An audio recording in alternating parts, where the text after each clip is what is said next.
Welcome to the 2300 Pick 6 podcast. I'm your host, Dave Walker, about to do Week 1 picks with Joe Law. How you doing, Joe? Hey, Walker. I'm good. Glad to be back for another season of football here, and hopefully my Eagles win the Super Bowl again this year. I think they will, because I do have them for a Super Bowl pick. When I did my last show, my scenarios, I had my four, which was Philadelphia, Detroit, Buffalo, and Baltimore. Those are my four picks to win the Super Bowl. They're pretty good picks. Yeah. I mean, there's always those sleeper teams up that surprise you every year. Yeah. We can talk about some, because I have some teams that you would say who you think you should look out for and who you shouldn't, won't do any damage. Like, for one of my playoff picks, I have the Minnesota Vikings going, but they're as a 7 due to the fact they still have Justin Jefferson, they still have Addison, they have Aaron Jones. You don't know what you're going to get out of J.J. McCarthy, but I think that this team is going to make a playoffs, but I think probably is going to get one and done in the future. What do you think? That's a good pick. I mean, the first 4 weeks, I believe, might hurt them because Addison is suspended. Ooh, that's right. So it depends on how fast they get out, how good McCarthy is going to be, because you got to remember, this is actually his rookie season, because last year he was hurt all season, so he didn't play last year. Now, they do got a good veteran quarterback. They signed in Carson Wentz. Mm-hmm. I mean, you know, if Wentz could be like the Wentz he was when he was with the Eagles before all hell started falling for him and got injured and stuff, they can go places. They got good run game. They got good receivers. Yeah. They bolstered their defense, especially that defensive line. And they have a good secondary. You know, they got Rodgers from the Eagles, which I was kind of mad about. I want the Eagles to re-sign him. And he didn't go for much, but he's a pretty good defensive back, Isaiah Rodgers. Yeah, he is. I have them as a dark horse team. Not saying that they're going to do damage, but I think it's, everybody's writing them off. And I'm going like, well, they still have the same weapons and everything. This is not like a team that's in like a full rebuild. We got to see how McCarthy does. Now, if McCarthy does good and he gets them to a playoffs, I call that a success. Yeah, well, they have a great coach. Yeah. I mean, look what he did with people that, you know, weren't household names like Dobbs. That one game against the Falcons just came in like a day before practice, and then they're saying, oh, guess what, you're starting. And he didn't know the playbook, and they actually won that game against Atlanta. Yeah. And he had like a perfect game. So their coaching staff's pretty good. And, you know, I wouldn't be surprised if this year, if they actually win the division. I could debate that right now, but we got to wait and see where we go, because I do have for my division pick is Detroit. Now, Detroit, it's going to be a little bit different because Aaron Glenn is now coaching the Jets, and I think Ben Johnson got a coaching job where I cannot remember. Chicago. So they still have the same weapons and everything, but now you lose that high power, your two good coordinators. I still think Detroit's going to be very, very good, but it might be just a little bit of a change. Exactly. Yeah.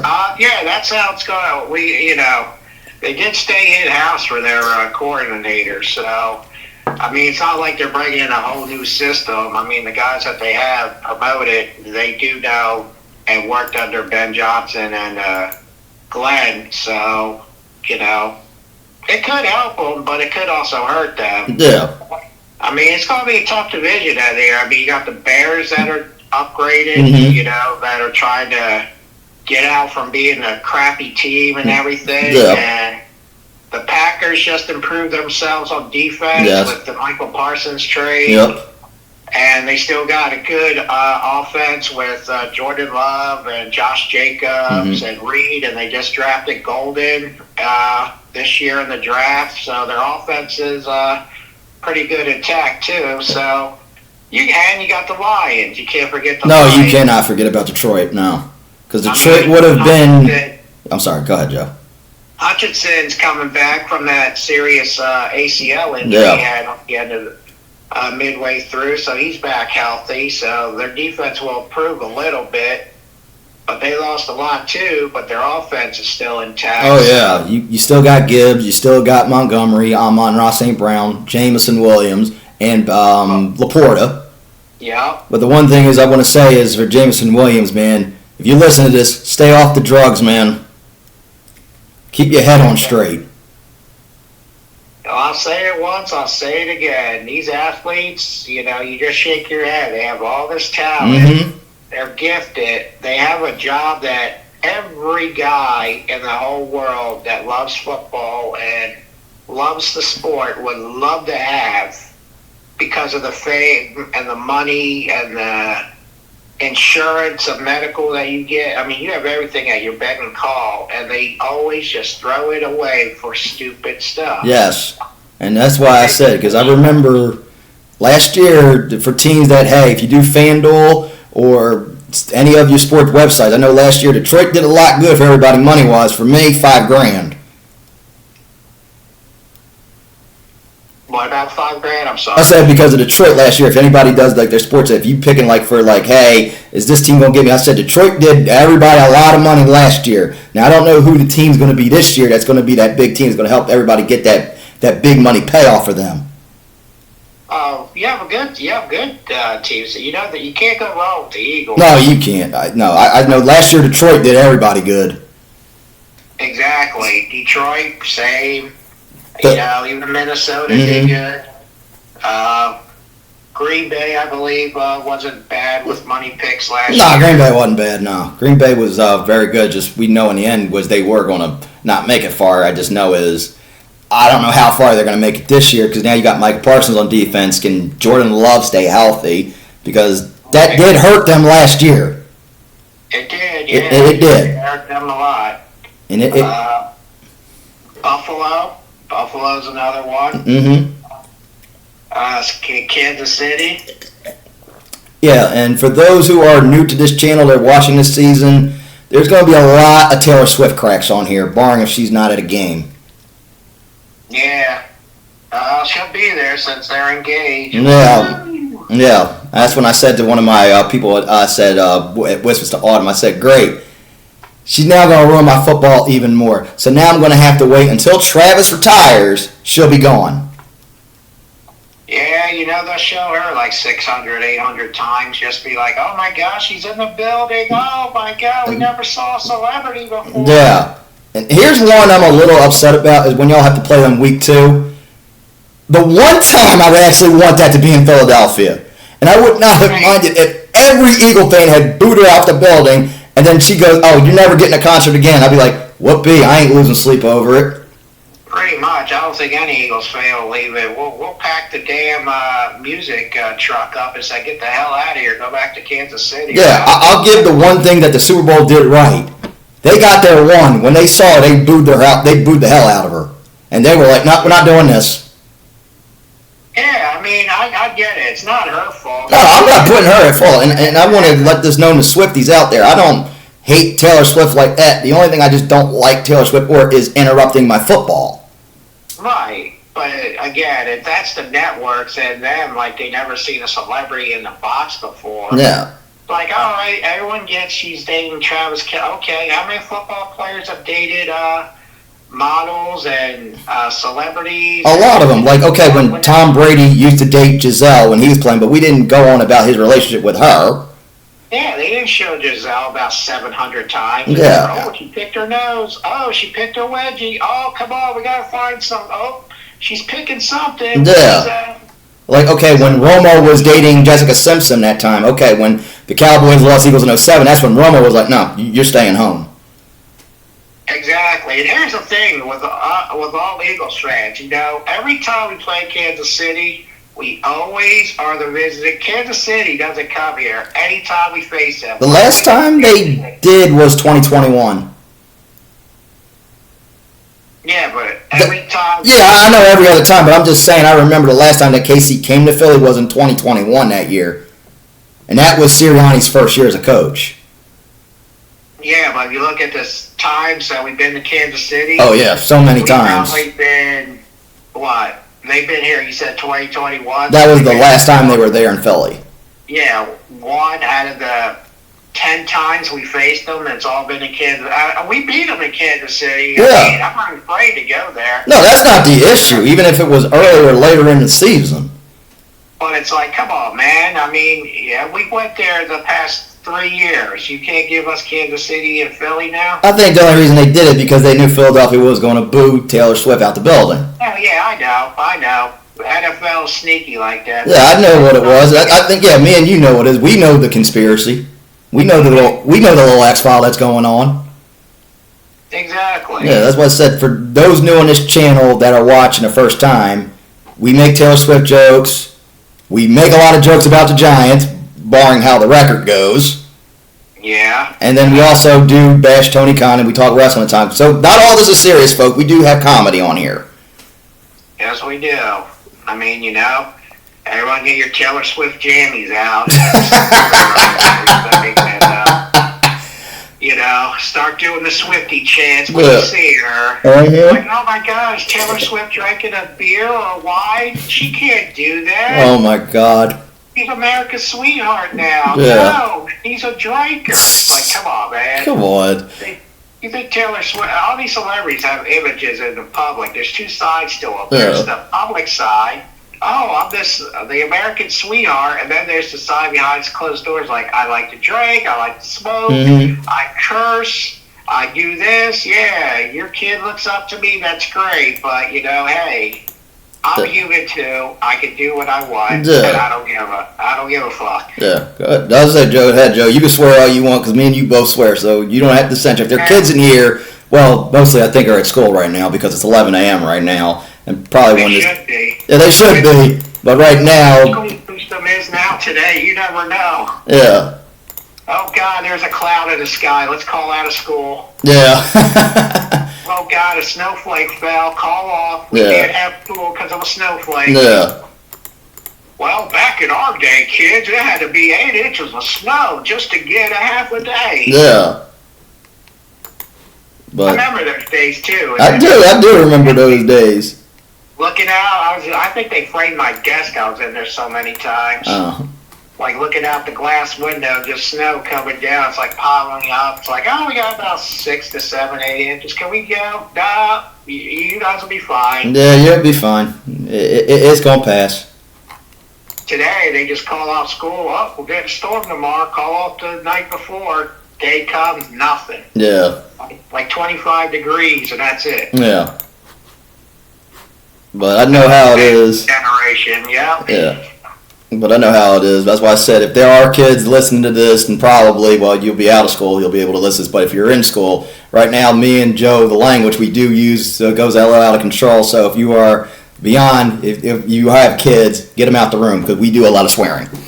Yeah, get to school, get to class, learn some math. Moving on, like for the AFC, I don't have any dark horse teams for the AFC that I can think of. I know Jacksonville. Yeah, Trevor Lawrence comes back, and at times I do bash Tony Khan at times because I watch AEW. But right now, Tony Khan is safe for the moment unless he does something stupid. Which, a lot of people had, I won't say a lot of people, but the Jaguars are the Jaguars. Yeah. Like, you know, they try to improve. People always have hope. You know, like, oh, the Jags should be good this year. And then the Jags always fall flat on their face. Yeah. I mean, if you had to pick, I mean, you got your top elites. You got the Bills, which, you know, because they have Josh Allen, so always going to make the Bills good. You got Mahomes and the Swifties and the Kelce's, and you got the Chiefs. They're always going to be up there. You got the Ravens. You know, can Lamar do it this year? Yeah, and I know they were one away from a championship until Mark Andrews dropped that pass. I mean, can you call Cincinnati really a sleeper? I mean, they always start off soft. Yeah, I can't. I would love to, but here's the thing, and I've said this in the last episode I did, is if Cincinnati can get off to a fast start, then yeah, I could be a believer. But if you start off slow, like what happened last year, it cost you big time.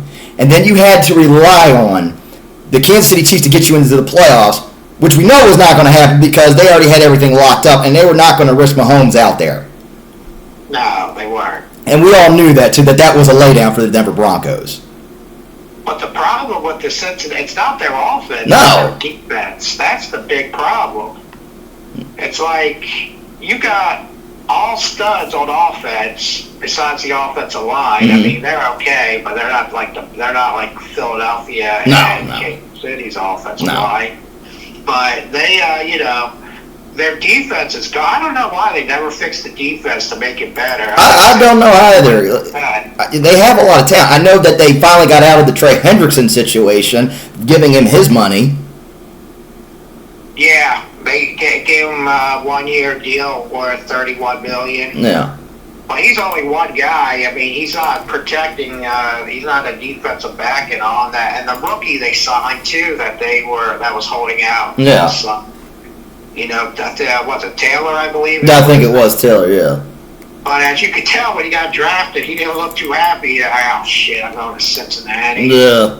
Like really? Mm-hmm. Yeah, I know it's going to be tough for them. Is if they can get off to a fast start now. I'm not saying, hey, you got to win week 1. Not everybody wins week 1. That doesn't affect you at times. It's week 1, and it's just the beginning of the season. Everybody's just getting the kinks out. So you're going to start off a little bit slow. There's a little bit of rust. That's where everyone. The first 2 to 3 weeks is going to be rusty. You don't want to go head first, but you do want to have that good fast start. Yeah. Yeah, you want to start off to a fast start. Like I'll say, like that fast start is. If you go 3-0, you're good. You go 4-0, you're literally set for a playoffs. If you go 4-0, you should be set to go to the playoffs. You should, yeah. I mean, your elite team should already be locked. I mean, I know everyone's blowing the Commanders right now and Josh Daniels. I can't believe they think this. It's like. Okay, this is my thing. Everybody was all high and mighty on C.J. Stroud his rookie year. Yeah. His second year, he didn't do too good. No, he didn't. He did good, but he didn't do what he did his rookie year. No, he didn't do his rookie year. I'm going to say, the Texans did good going to another divisional again. It's just right now is for them, in order to be in that category of the elites, you got to get more pieces where I can consider... Hey, will this be the year that the Texans finally make their first AFC championship? I have to say no. I don't think so either. I think it's still more pieces. I mean, hell, they made a good trade. They made a good trade to get C.J. Gardner before he got hurt. That was a hell of a steal. I know the Eagles say it was salary dump, but we all know they just didn't want to deal with the headache of C.J. because... Even though when CJ's been on the team, they went to the Super Bowl both years. Yeah.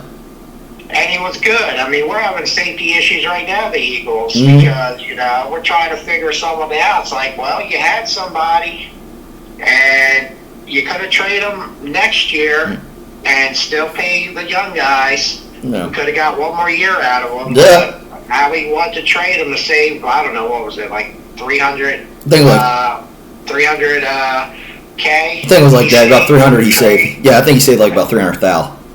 And then Green, he's been a first round bust. Yeah. But yet they brought him back for Thursday's game, which I don't know why they brought him back. They could have signed him to the practice squad to teach him more. But they brought him back, and now he's like on the 53-man roster for some reason. Yeah, I don't know why. But we got one more we'll go before we start making picks, and for fantasy too, which is the division is Buffalo. Does Buffalo finally get to a Super Bowl, or is it going to be something missing yet again? Because it's like when we get to Chiefs-Bills in the playoffs, it's like Manning and Brady. And it's almost like that time where Peyton finally got one on Brady and he was able to beat him in the playoffs. Will this finally be the time? Not happening. What you say? Not happening. So you say Mahomes gets him again if we have Bills, Chiefs, whatever, in a divisional or a championship? I don't even see Kansas City making it to the championship. Oh, you don't see them making it to a championship? No. I don't have them making it win into a Super Bowl. I do have Kansas City either losing in a championship. I have the Ravens, and I have who was the other team? Buffalo will make it to the playoffs. Oh yeah, I know Buffalo's making the playoffs. That's a given. That's a given. I had a sleeper team out of somewhere. Was it Miami? No, it wasn't any of those teams. Okay. But it wasn't. I know it wasn't the elites. Like everyone's picking Kansas City, Buffalo, Baltimore. Mm-hmm. I think it might have been San Diego. You think the Chargers? Yeah, I was high on the Chargers this year. I can agree to disagree with you on that. The reason being is I don't trust Herbert. That is my reason why I can't put San Diego in there. Because after what I've seen in the playoffs last year, when he literally shit the bed against the Texans with all those interceptions, I have the feeling that Harbaugh might do a Kaepernick down the road if it gets that bad. No, I can't see that. I see. Well, you can't blame Herbert. He didn't really have any receivers. No, he didn't. He didn't have any receivers. They didn't have anything, and I thought Harbaugh was going to be the one to fix Herbert, in my opinion. But that did not happen because he's had bad coaching, and I'm always going to remember that one was that Jacksonville playoff game where they had that big lead, and then literally let Jacksonville come back and beat them. Exactly. Well, the Chargers' problem has always been offensive line, too. Yeah. They never get, now I know they're working on it. I mean, they drafted the kid from Notre Dame last year or 2 years ago. I know they just signed, what's his name? Let me see. Damn, I'm drawing a blank. Yeah, let me look him up because I'm drawing one too. Chargers recent signings. I know one was from the Eagles. So, let me see. I can't believe I forget his name. Yeah, I'm trying to look it up too because I'm drawing a blank too. So it was, let's see. He played for the Jets, and we got him. I'm like drawing a blank here on his name. I'm old. Tyler Conklin was. Tyler Conklin. Nah, it wasn't him. Wasn't him, okay. I'm looking. I know Green they re-signed. He was pretty good for them. Because I know they got Mike Williams, they got Najee Harris.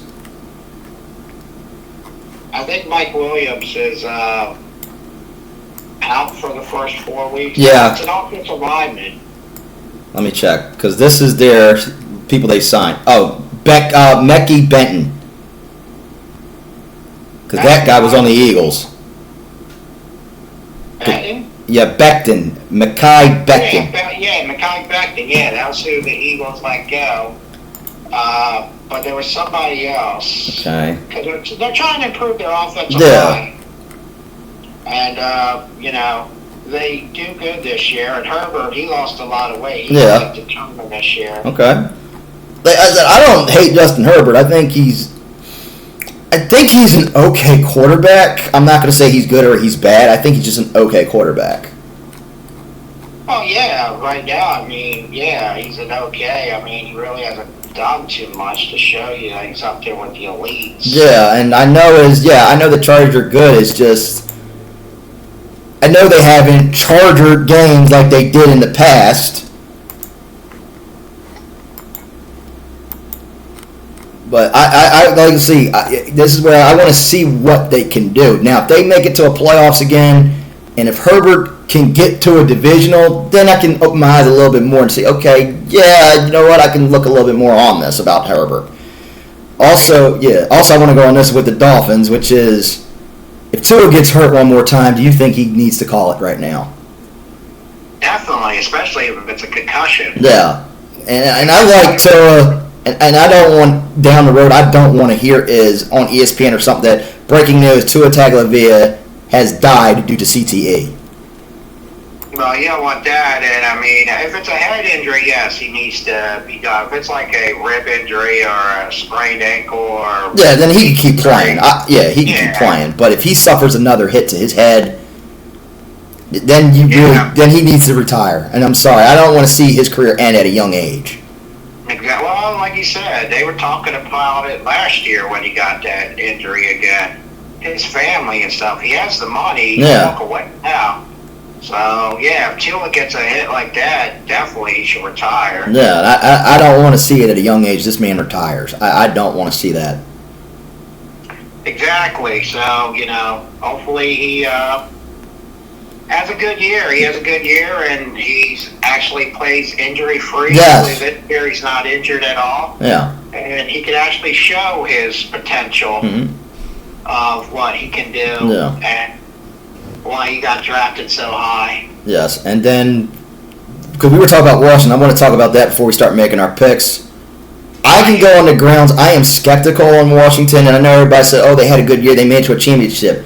Yeah, they did. Nobody expected it. I did. No one did. But what I'm skeptical on is now everybody has film on Jaden and knows how to stop him. Another thing is, I know there's the original Washington fans that were still the Redskins. Yes, that's what they were called. And go ahead, if you don't like I said it, cancel me now. Well, we've been canceled. Cancel culture. Well, they should be called the Redskins. Well, I know they're trying to get it back.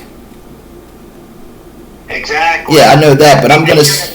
Should never left anyway.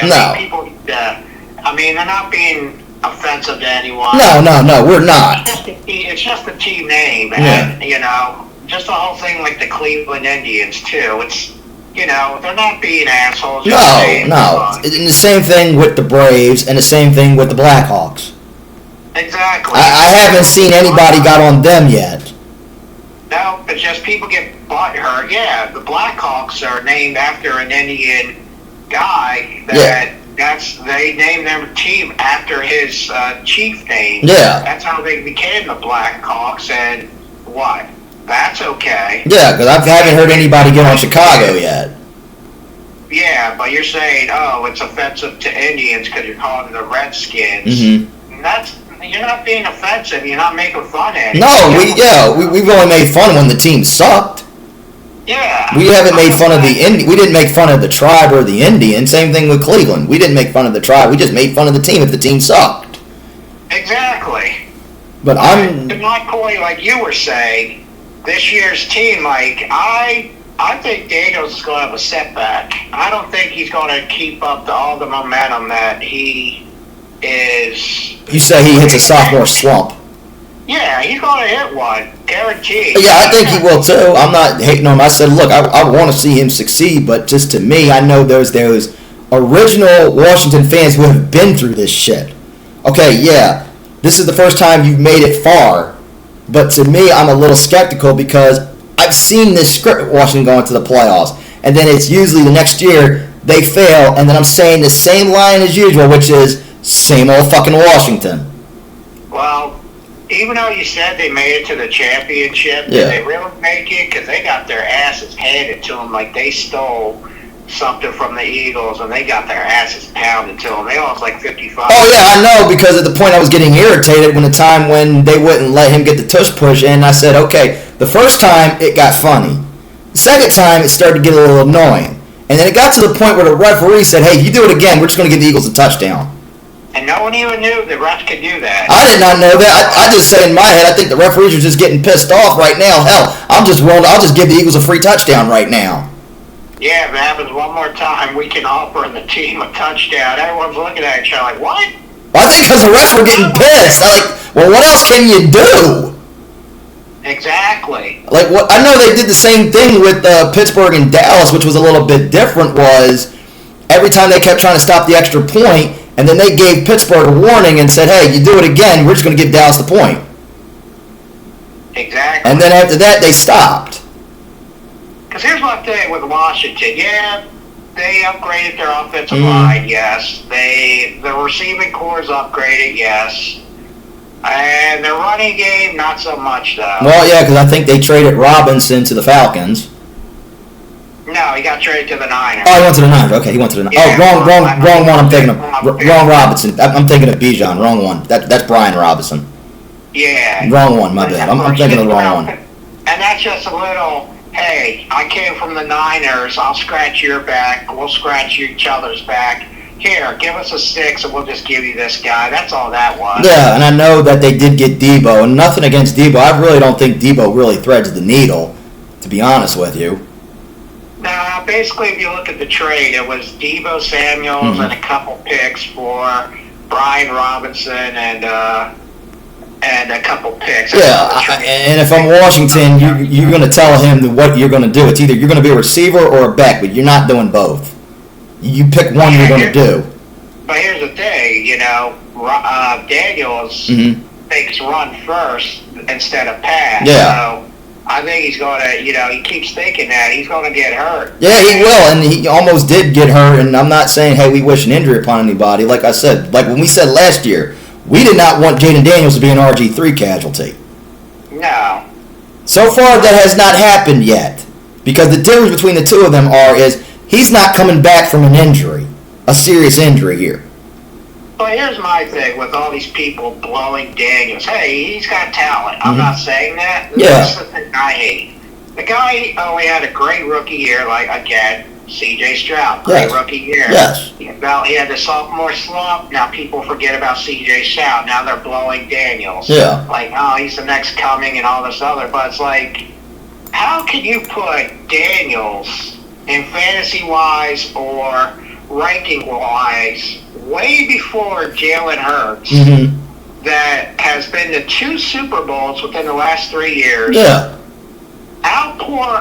Always has outpoured Patrick Mahomes when they played each other. Yeah.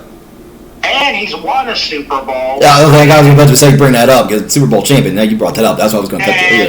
It's like, because this is the big thing with Hurts. All year, people always do these rankings. Oh, Josh Allen 1, Lamar 2, Joe Burrow 3, Patrick 4, blah, blah, blah, Daniels 5.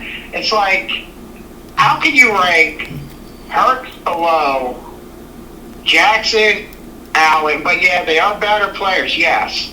But overall record, he's got something that they don't. Yeah. He's a Super Bowl MVP and a Super Bowl champion. Yeah. And he's been to the dance twice and almost won it both times he's been there. Yeah.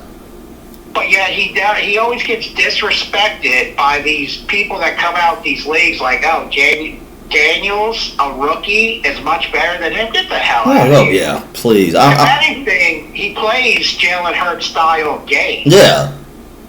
He's a running quarterback, but Hurts is starting to, the Eagles want him to be more of a pocket passer than a runner. Oh, that does not work at times because look what they tried to do with Dak Prescott. And I know I'm not putting them in the same category. That's how Dak gets injured because they don't want him running anymore. Yeah, because people want to try to get rid of the running quarterbacks, which makes no sense. No, it doesn't. Get rid of something that was so good that a defense has to prepare for 2 things with your quarterback instead of 1. Yeah, at least I know, hey, if I'm going to start playing, if I was a coach, I know this quarterback is a running quarterback, so I know I got to stop the run. Yeah, you got to have a spy in there. You got to have a spy. That's the reason why they have that spy at times. And sometimes that doesn't even work. And sometimes that doesn't. There's reasons why, when the pocket passer is like, there's times where I got to have the safety over the top. Exactly. And that's another thing. They came out with the top 100 in the NFL, right? Yeah. They gave Hurts number 19. That's a bad ranking. I don't know who was coming up with that list. Yeah, number 15, they put Jared Goff. Number 15. At 15 was Jared Goff. Yeah. No, I would have put Hurts would have been in my top 10. Yeah, he would have been in it. He should be in He should have been in the top 10. I'm not saying because he has the ring. That's not the reason why. No, because then people can. It helps to have it, but it does help. But I'm saying I've always put Jalen as a top 10 even before he won a Super Bowl. Right.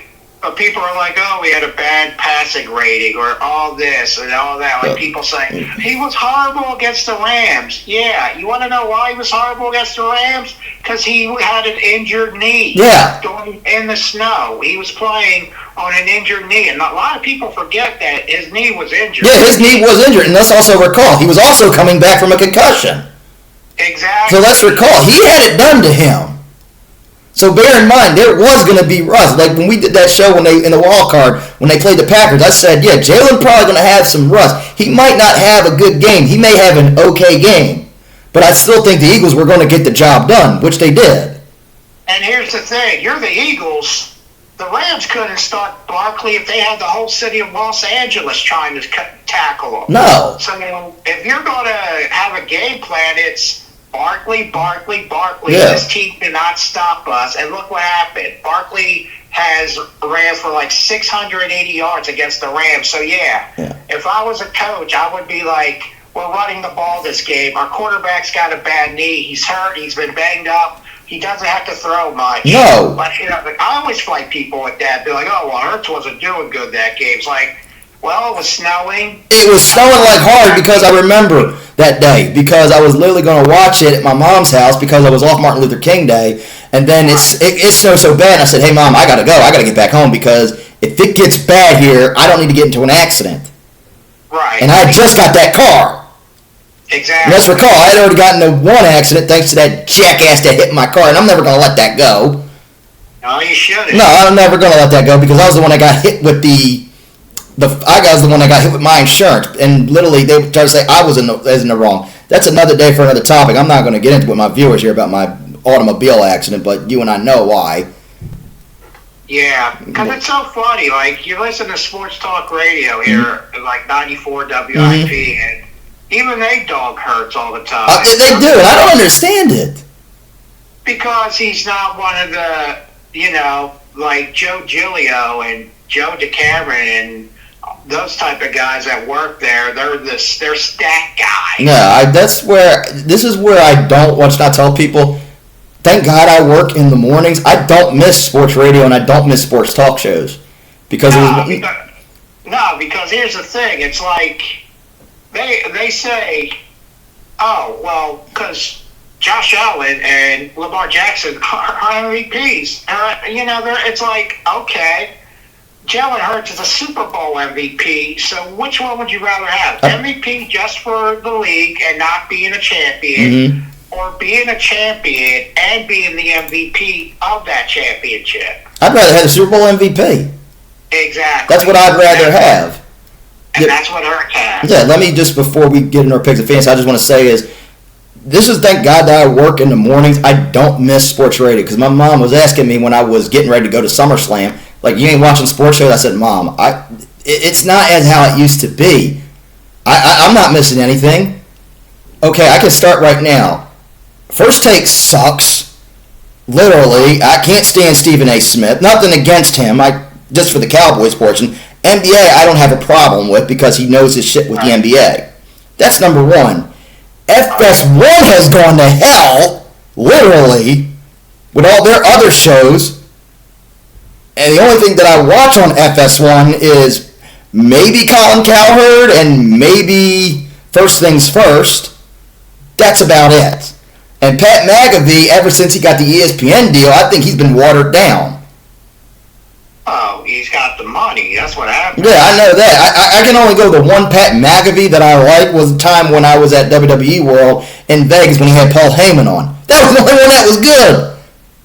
Exactly. And that was the funny one where Heyman goes acting like Pat was hot, going like, oh man, I can't stand Stephen A. Smith. Can't stand ESPN and these idiots. Fuck him. You're like me. You're like me. Sports talk radio definitely isn't what it used to be. Like how 610. I mean not 610. Oh my God, I went way back. Yeah, you went way back there, man. Yeah, 94 WIP. Like, I can't stand the morning show. Yeah, I like Rhea. I like a couple on there. Joe DeCamp. I cannot stand that dude out there. And I know they have John Ritchie on there. I miss the old school guys like Angelo Cataldi, Al Morgan. Oh, I love those guys. Yeah, that's what made us all listen to the morning, especially after an Eagles game and all that. That's what's missing. And like the second show, it's like Hugh Douglas and Joe Joe Giglio. I mean, I cannot stand that guy. Flip-flops more than a fish. Yeah, like I said. He's always stern. I know he stirs it for the. It's like the only reason I listen to them is because of Hugh Douglas. Yeah. And then 97.5 The Fanatic. The only real star they had on there was Mike Missinelli. Yeah. And they just canned him and released him like after Friday's show, like a month and a half ago. Oh man. and he was going to retire after the football season, Mm-hmm. which that would have sucked. But yeah, they let him go because of budget cuts. But they let everyone. It's like no one's there to listen to them anymore. It's like today's radio ain't what it used to be. No, that's what I tell people. I listen to old school music like through Apple Radio, YouTube Music. I can't listen to today's music. I can't. Exactly. Or yeah, and also the same thing with sports radio. Yeah, all the ESPN shows you mentioned too, like Stephen A. Smith Mm-hmm. and First Take, they're all homers. Yeah. They all bow down to who's the hottest team and start praising them. Mm-hmm. And some of those guys, you look at them like they're idiots. Like, seriously? Yeah. Like Chris Sims' son. Phil Sims' son. Yeah. Chris Sims. How the hell does this guy even have a job? And I feel bad for Rich Eisen now going back to ESPN. I was like, great, because now he's off Roku. He's now going to be under ESPN's watch. Yeah, because they bought the NFL. Yeah, that's why I said great. And I said Rich Eisen had a good show on Roku, and the one I liked was the day after when Seth announces, how I pulled the ruse of the century. Now that is a guy that knows his football. Yeah. Seth Rollins. Yeah. You gotta see him. I watch Good Morning NFL, and even they have homers on there. Yeah, they do. But I'm going to be glad that now he's going to be on there at Good Morning Football. Hell, what he's going to do is put eyes on him. It's going to be, okay, hey, and then you're going to be watching Raw, and they get that what he's trying to do. Yeah, like, if you didn't know who Seth Rollins was from WWE, if you just saw, like, who's this guy? Yeah. And the way he's breaking down the teams, he looks like he literally is a football genius. Yeah, he is. Yeah, and I know he's a Chicago Bears fan. I know that, but that's nothing against it. But I knew was when I look at Seth, I'm going like, hey, if Seth ever decides to hang it up, he knows he's got a future in the NFL to do something. Don't you think Steph and CM Punk should get along? They both like Chicago teams. One's a Bears fan, the other's a Blackhawks. They should just hug it out. Yeah, I think they should, but in real life they can't stand each other, and then they hate each other. Yeah, in real life they hate each other, and then we now know the wives. Now we got the wives involved. Yeah, I don't think they hate each other. Just for, I'm sure behind the scenes they're laughing like, yeah, we really got these guys. Yeah, we really do. Yeah, so we don't know what's going to happen. But before we start, let me just put my coffee on, then we'll start. Okay. All right, no problem. But yeah, that was a topic. The morning. Oh my God! Like me and you could get together and do a whole 4-hour morning show. Yeah. Do great. Yeah, that's why I literally say me and you are a lot better than those clods. Exactly. They just don't want it. Like, if you want personality and stuff, like you should hire like people like Ryan Dawkins, Seth Joyner, guys that have personality that fans love to get to. That's why, like I was telling you, the only one I listen to with the midday show is because of Hugh Douglas. Once for Hugh Douglas, because he's funny as shit on there, I wouldn't even listen to them. Yeah. And that's funny because Hugh Douglas actually lives in Claymont. I did not know that. Yeah, he lives in Claymont. He says it all the time. He's on there. He's like, don't approach him though. He likes to be kept with a load. He's one of the quiet celebrities, but he's like, just let me do my thing. Let me eat my gummies. Yeah, but I did not know that. I think he lives in those apartments next to the wine spritzery. Okay. In that area. All right. Yeah, I'm not that far from Claymont because I live in Newcastle. So I'm not that far. Oh yeah, Claymont's right down the road to me. You're allowed to meet him. He did do a meet and greet at the Spritz store, the wine store in Claymont, like a month ago. Yeah, and let me clarify before we start. Like with me, even though I'm a Cowboys fan, I will meet any player, regardless who it is, because I am a sports fan. And like I said last year, if I saw Saquon Barkley or Jalen Hurts in a Target, or Tony and Nick's, Geno's, or Saquon's, because that got renamed that one day. I don't know if that's permanent or maybe that's just for the publicity that one day. I would say hi to them and I would greet them and show them respect, regardless. Well, how you just brought that, we had a few Eagles coming to the store I work at Home Depot. Yeah. We had Zach Bond come in not too long ago. Yeah, Yeah. to buy one of those nice fancy ass grills. Well, yeah, now grilling season. Yeah, everybody's trying to get there for grilling season, but now. Yeah, he bought the good one. It's like $5,000. Oh man.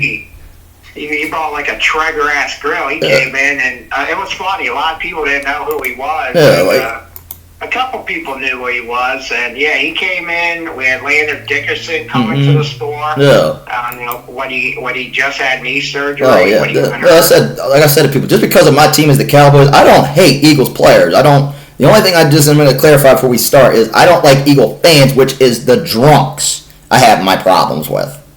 I'm the same way. Like, if I was in the store and C.D. Lamb was there, hell, I would shake his hand and be like, yo, man, hey, all respect to you. I know you're a Cowboy, but it's not his fault he got drafted by the team. Yeah, and like I said, same thing with Jalen Hurts. Everybody says, oh, you like Jalen because he's black. No, because I didn't like McNabb, and even though he was black. And me and him have a personal issue. Wait a minute, what? People say you didn't like McNabb or Hurts because they're black? No, people said I only like Jalen because he's black. That's messed up. No, I said I can go one thing. I can prove a point. I didn't like McNabb, and he was black. And the reason being I don't like McNabb is because it's personally between me and him. I cannot stand him. It's a personal reason. It's not because it's the Eagles. It's a very personal reason. Oh. That's the reason why I cannot stand Donovan McNabb. It's a personal reason. Oh, well, hey, everyone's got their reason why they don't like somebody. Yeah, mine's is personal why I cannot stand Donovan McNabb. Mine's is a personal reason. Oh, hey, you know, as long as you have the reason, I mean, you don't care. Don't worry about what others think. Yeah, I don't care. Like I said, if you got talent and you're good, I can like you regardless of your skin color or your nationality or ethnicity. Exactly. That's what I said. I just said was before we started, I said when COVID came, when I looked at Jalen, I had that vibe. I said, he gonna be good. Just give him some time. You give him some receivers. I could see him winning maybe a boatload of Super Bowls. Well, he's almost proved me right. He got one so far.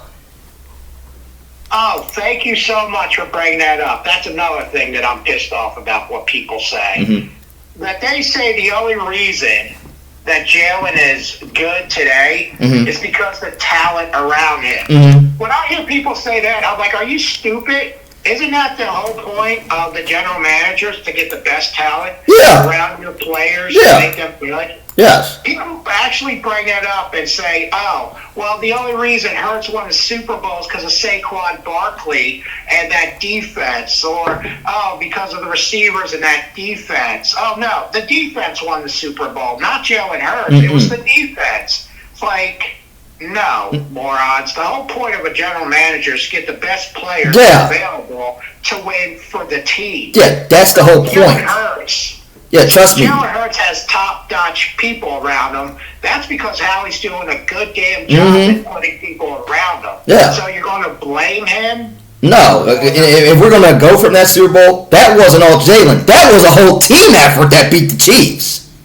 Exactly, because people bring that up like, oh, well, the only reason the Bills haven't won the Super Bowl is because Josh Allen doesn't have anyone to throw the ball to.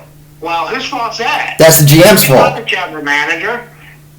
That's the general manager's fault that he doesn't have a number one receiver. No, that is the GM's fault. Yeah, that's the reason why. Like, people make these moves like, Howie, damn good GM in my opinion, because he knows what he's doing. Look right now, he's got 2 rings to his finger. Exactly. And he knows what he's doing. Like we said, that Super Bowl was a whole team effort. And I'll say again, the kill shot happened when Jalen got, I think it was Devontae in the end zone. That's when I was like, there's the kill shot. That's it. It's over. There's the kill shot. Touchdown. Yeah. Because I said right then and there, the Eagles were not going to stop. And even the announcer said, they're going for the kill shot, and boom, we nailed it. Yeah. So when people, I mean, it's like when they bring that up, it's like, do they even make you? They still make idiots like you? Oh. I mean, that's your reason? Oh, my God, because he has the talent. Mm-hmm. Well, that's the whole point, to have the best team to make. Yeah. I mean, they're just like, oh, well, let's just get one guy here, here, and let's save the money. It's like, no. You're in Philadelphia. You're one of the top markets in the country. You got to go balls deep. Yeah, and you're one of the top cities right now, marketable. Look what's going on for Philadelphia right now. Next year, you're getting an all-star game.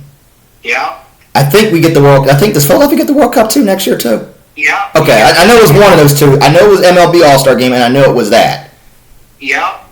And there's the and I think something with Olympics type deal. yeah. I think that's what it is. This is a state that's very marketable and a city that is very marketable. Yeah, the Eagles had a Superdome. They would have a Super Bowl here. Yeah, and look what's that's the only thing stopping them is they're in a cold weather climate yeah. city. That's the thing. Like I said, other stuff unfortunately we won't be able to get is like a Royal Rumble or Survivor Series because they're doing them in football and baseball. Because unfortunately it gets cold down here in January and November. Yeah. That's just the thing. It's that everything else, yeah, we're good on. But they know Philly's a wrestling town too, so they know they would come back here. Because you know Philadelphia would get another WrestleMania again. I believe they're still in the running to try to get WrestleMania back here for next year Okay. as well. Hey, I hope. I wouldn't mind because I know the next one's going to Vegas, and I said, look, I might go again just to get out of a forced vacation. Because if SummerSlam had not come here to Jersey, I would have gone all in Texas. Right. But because of SummerSlam being closed, I was like, you know what, that's close. I'll take SummerSlam. Exactly. That was the only reason why. Because I said if SummerSlam did not, and I've said it to people, if SummerSlam did not come in Jersey, I would have gone to all in Texas, and I probably would have just stayed at my cousin's house, or I probably could just got a hotel at the Star, where I stayed in Frisco. Right. But like I said, this was a lot closer. That's why. Well, yeah, Philly, like I said, they're still trying to get WrestleMania for next year here because Philly also wanted.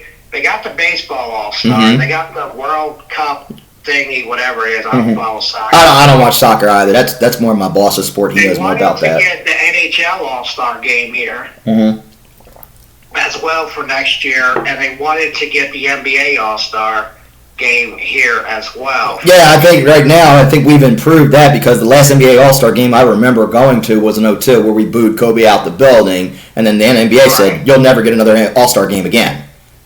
Yeah. But since then, feelings hurt. Yeah, but since then, I think you could forgive and forget that now. Yeah, I mean, hell, we have the Sixers, and oh god, the only way they'll win a championship is we play NBA 2K. Yeah, that's the only way. Same thing with the Flyers of NHL 2K.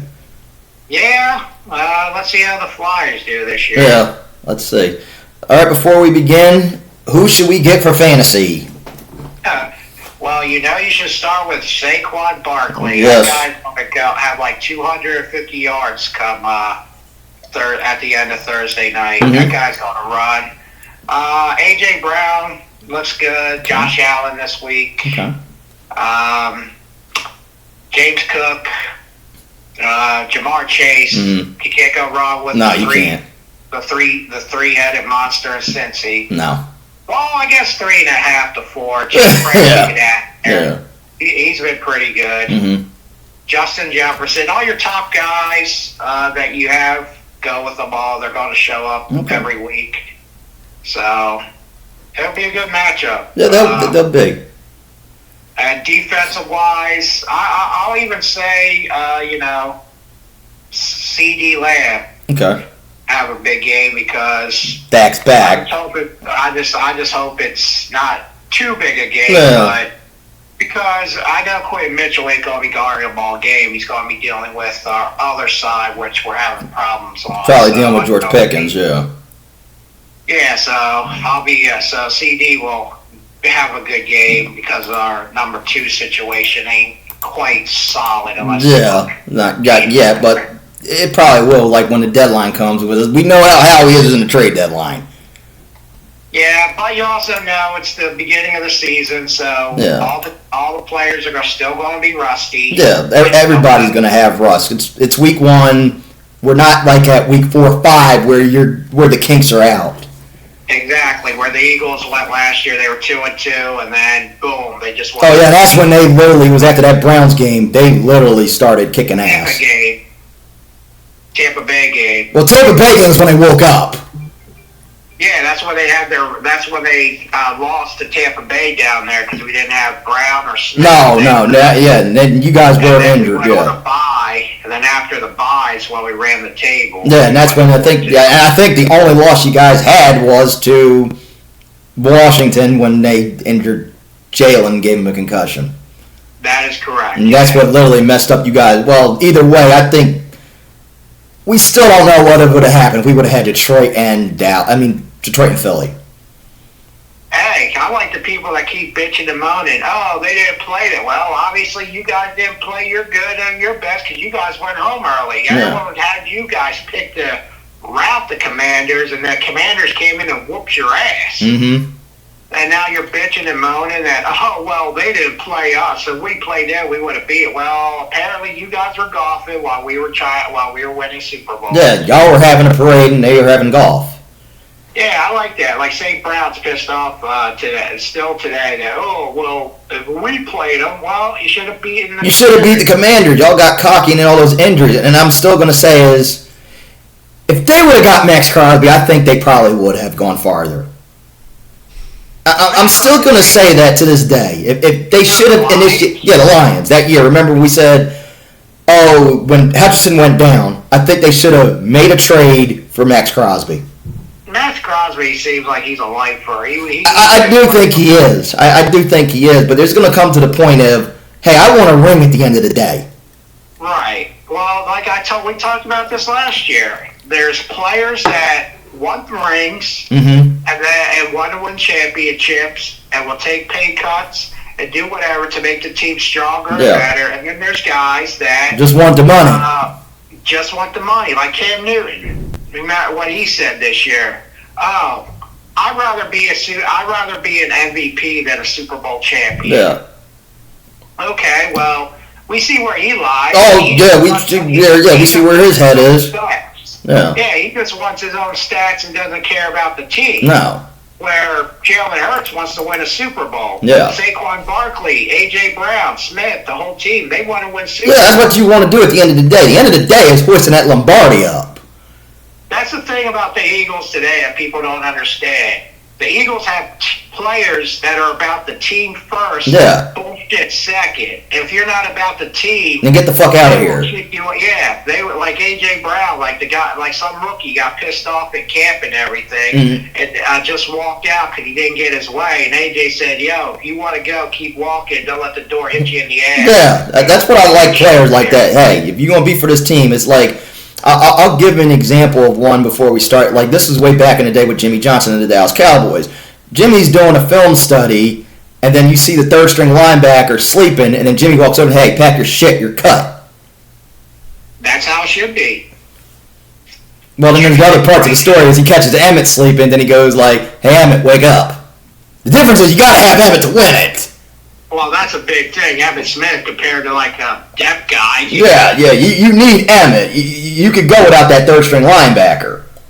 Let's see if Jimmy has some big balls there. Say, Emmett, get your shit and get out of here. Yeah. I don't see that happening. No, I don't see that happen. But I just remember that's how it was back in the day when it was with Jimmy. It was when he caught a third-string linebacker sleeping during a film session. He walks over, kicks the third-string linebacker, and says, hey, pack your shit, you're cut. Exactly. It's all about the power of where you are and what you can do for the team. Right. Emmitt Smith can fall asleep. Hey, buddy, wake up. Yeah.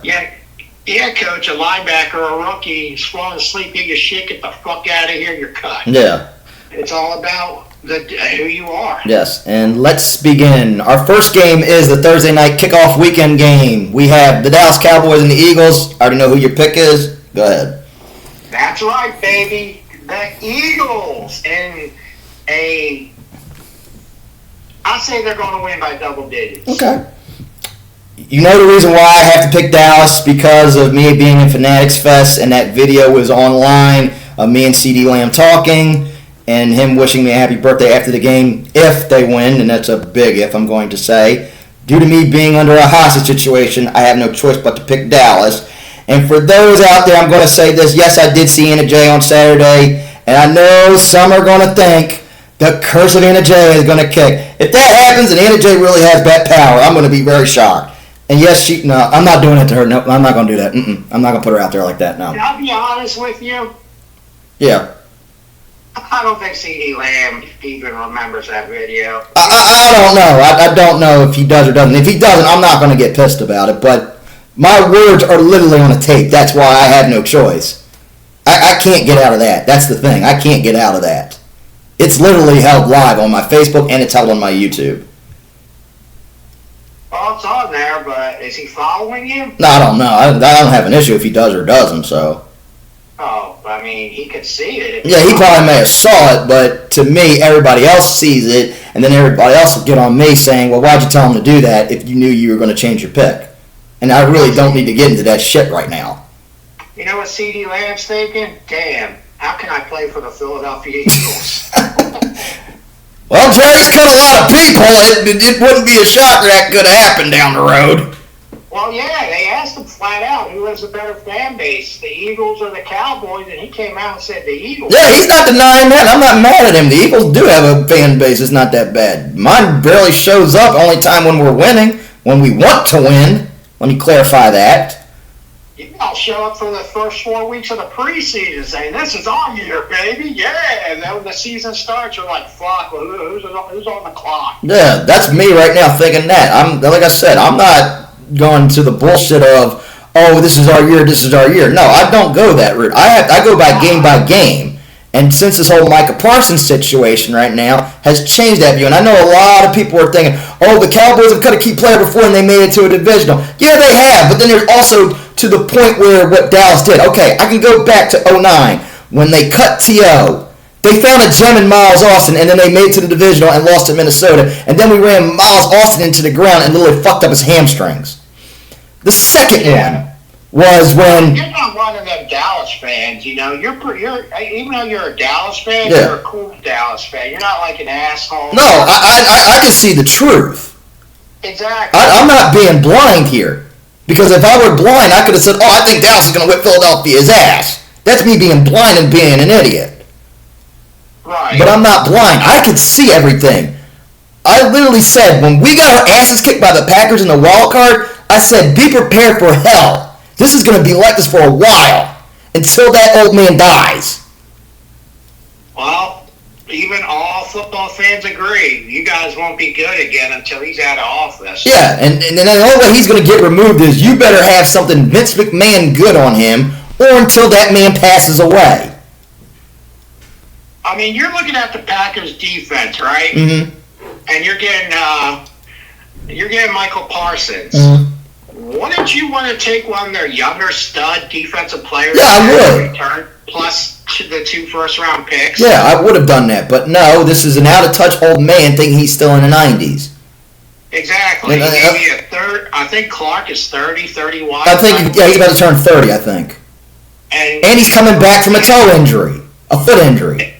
Yes. So that's why I was like, oh, that's why I said this was going to be a hell season. I'm not seeing us making no playoffs. We're not winning no division. And I know everybody out there is going back, oh, they made it this far. They won a division every time they've cut a key player. Yeah, I can go. Like I said, 2009, they found a gem in Miles Austin.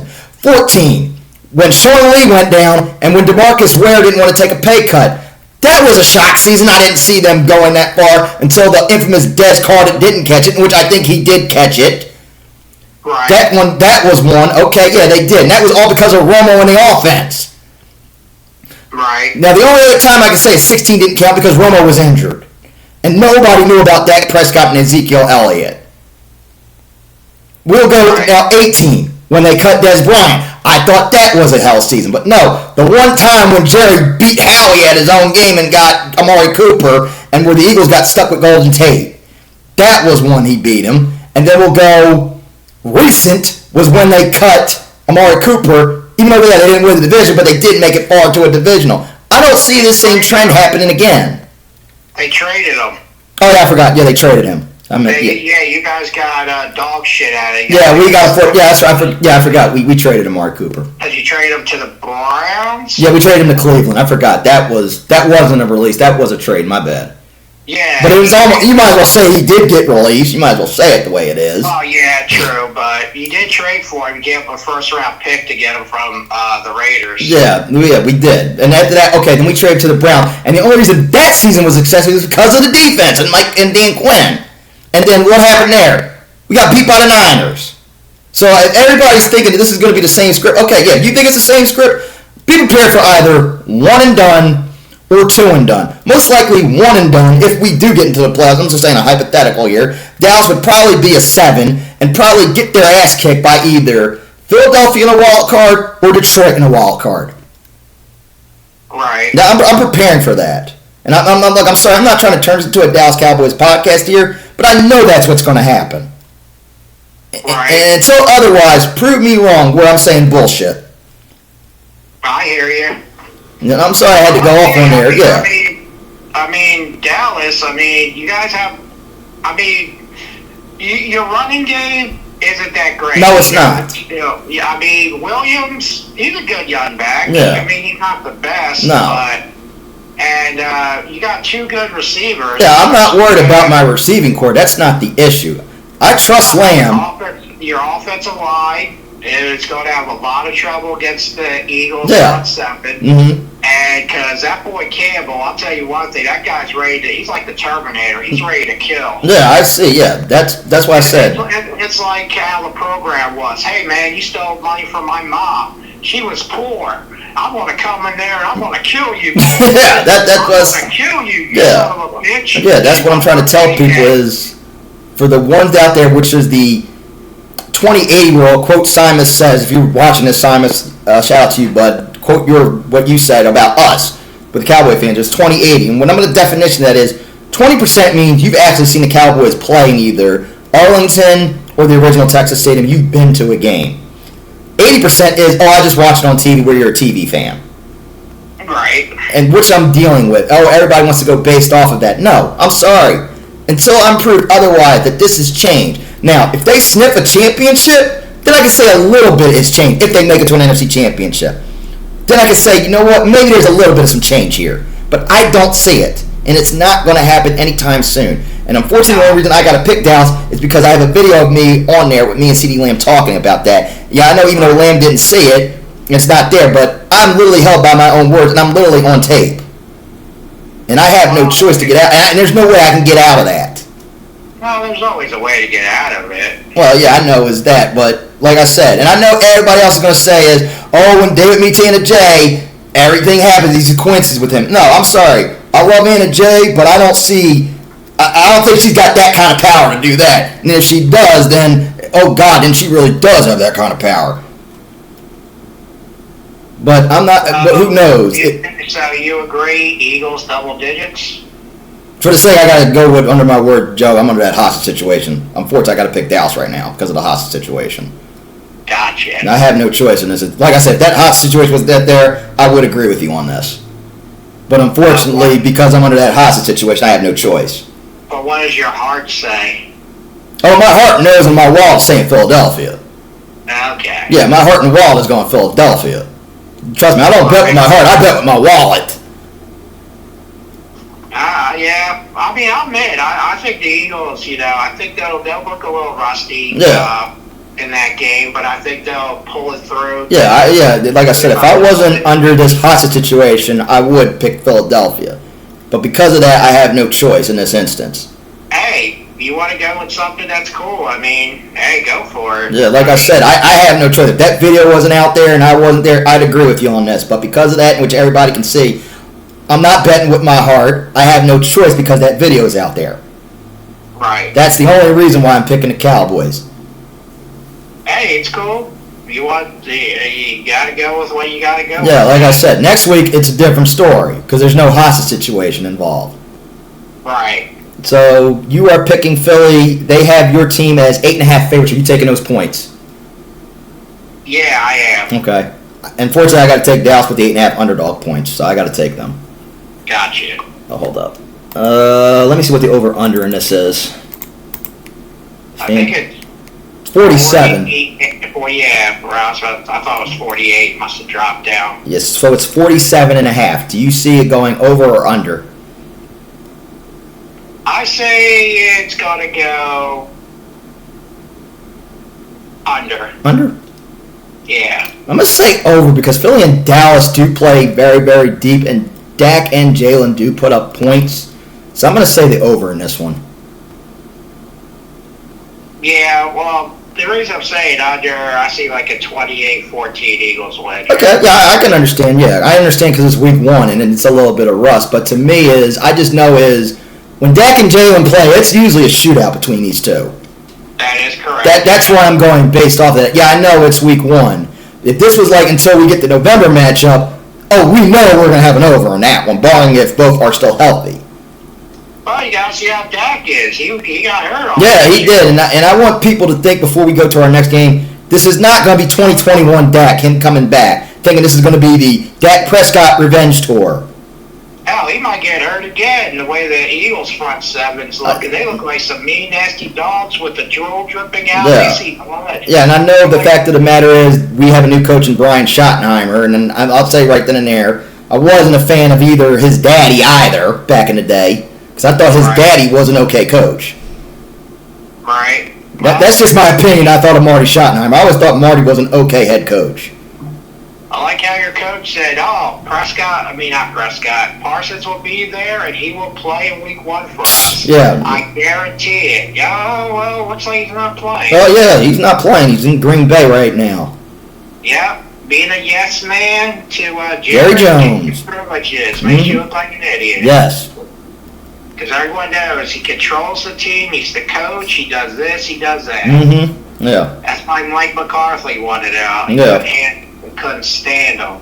That's why Jimmy Johnson had enough of his crap. Yeah, that's why Jimmy left, because he saw how the team should have been, not the way how Jerry wanted it. Exactly. And I know before we get to this game, and everybody will say, Barry Switzer won a championship with you guys with him. No, that was because of Jimmy's guys. And after that, what did Barry do after that? Nothing. Nada. He didn't do nothing after that. No. Most of them retired after that, believe it or not. Yeah. Aikman, I believe, hung it up, 2 years later? Aikman hung it up after 2000 when it got to Dave Campo's first year when LeVar Arrington literally knocked him out pretty bad with that concussion. And he's lucky, too. He might get CTE, Aikman, due to the fact that he played through a lot of concussions. Yeah, he did. But thank God Troy is not at that point yet, and he's doing real good, thank God. Yeah, and he's a good commentator. Yeah. I like Troy as a commentator. Yeah, I do too. I just like his line is, hey, they're going to take their shot down the field. I also like how your guys' main guys from back in the day don't drink the Kool-Aid like they did. Like Emmitt Smith still drinks the Kool-Aid, but Troy Aikman and Michael Irvin, they speak their mind like, I can't believe, are you serious? Yeah, at least Troy sees what it is. Michael does too. Yeah, Emmitt, he still drinks the Kool-Aid. Yeah, I know that. Yeah, I met Emmitt Smith, cool dude, when I met him at Fanatics Fest last year. A photo with him, very cool dude. But yeah, he still does a little bit drink that Kool-Aid. Yeah, he's like, Emmitt, come on, man. It's like, I like you. I know you're a Dallas fan. Yeah. You're a Dallas Cowboy. I mean, I hated that you are, but I know that's the team that drafted you. Yeah. Come on. You gotta stop drinking the Kool-Aid. You don't work for the Cowboys. No. You can be honest. But Yeah. he still thinks that they're great and everything. So I mean, not great. That they still think they do. That we're on top. I know what I know what you Yeah. mean. But we're still on top. No, we're not on top. We're at the bottom right now. Yeah. And like I said, before we get into Kansas City and LA, like I said, if y'all are thinking, after they've cut or traded a major player, that the same thing's going to happen, okay, I've seen this script. It's either going to be, a change probably is going to be one and done to either Philadelphia or Detroit, or out of the blue, let's say, God forbid, they do make it to a divisional, brick wall yet again of either possibly losing to Detroit or Philadelphia in that same situation. I still think the Eagles will will be the number 1 seed. I do have them as a 1 seed in my scenario. That's the same thing. It's either going to be Philly or Detroit as that 1 seed. Because that's in one of my scenarios. Well, hey, we'll find out because the Eagles do play Detroit this year. Yeah, they do, and that will be a good matchup in Philadelphia. Yes, it will be. Yes. All right. Our Friday night special game. We have the Chiefs and the Chargers. Who you got? Chiefs and Chargers. I'm going to go with the Chiefs just for the fact that, they have had the Chargers number. Mm-hmm. If the Chargers were in LA, because they are actually the home team, yes. They're playing in another cut. What are they playing? Sao Paulo, Brazil last year where you guys had to play. Oh, God. That means they're going to be slipping and all. Yeah. I got the Chiefs winning this one. Yeah. Just for the fact that Patrick Mahomes will be doing good.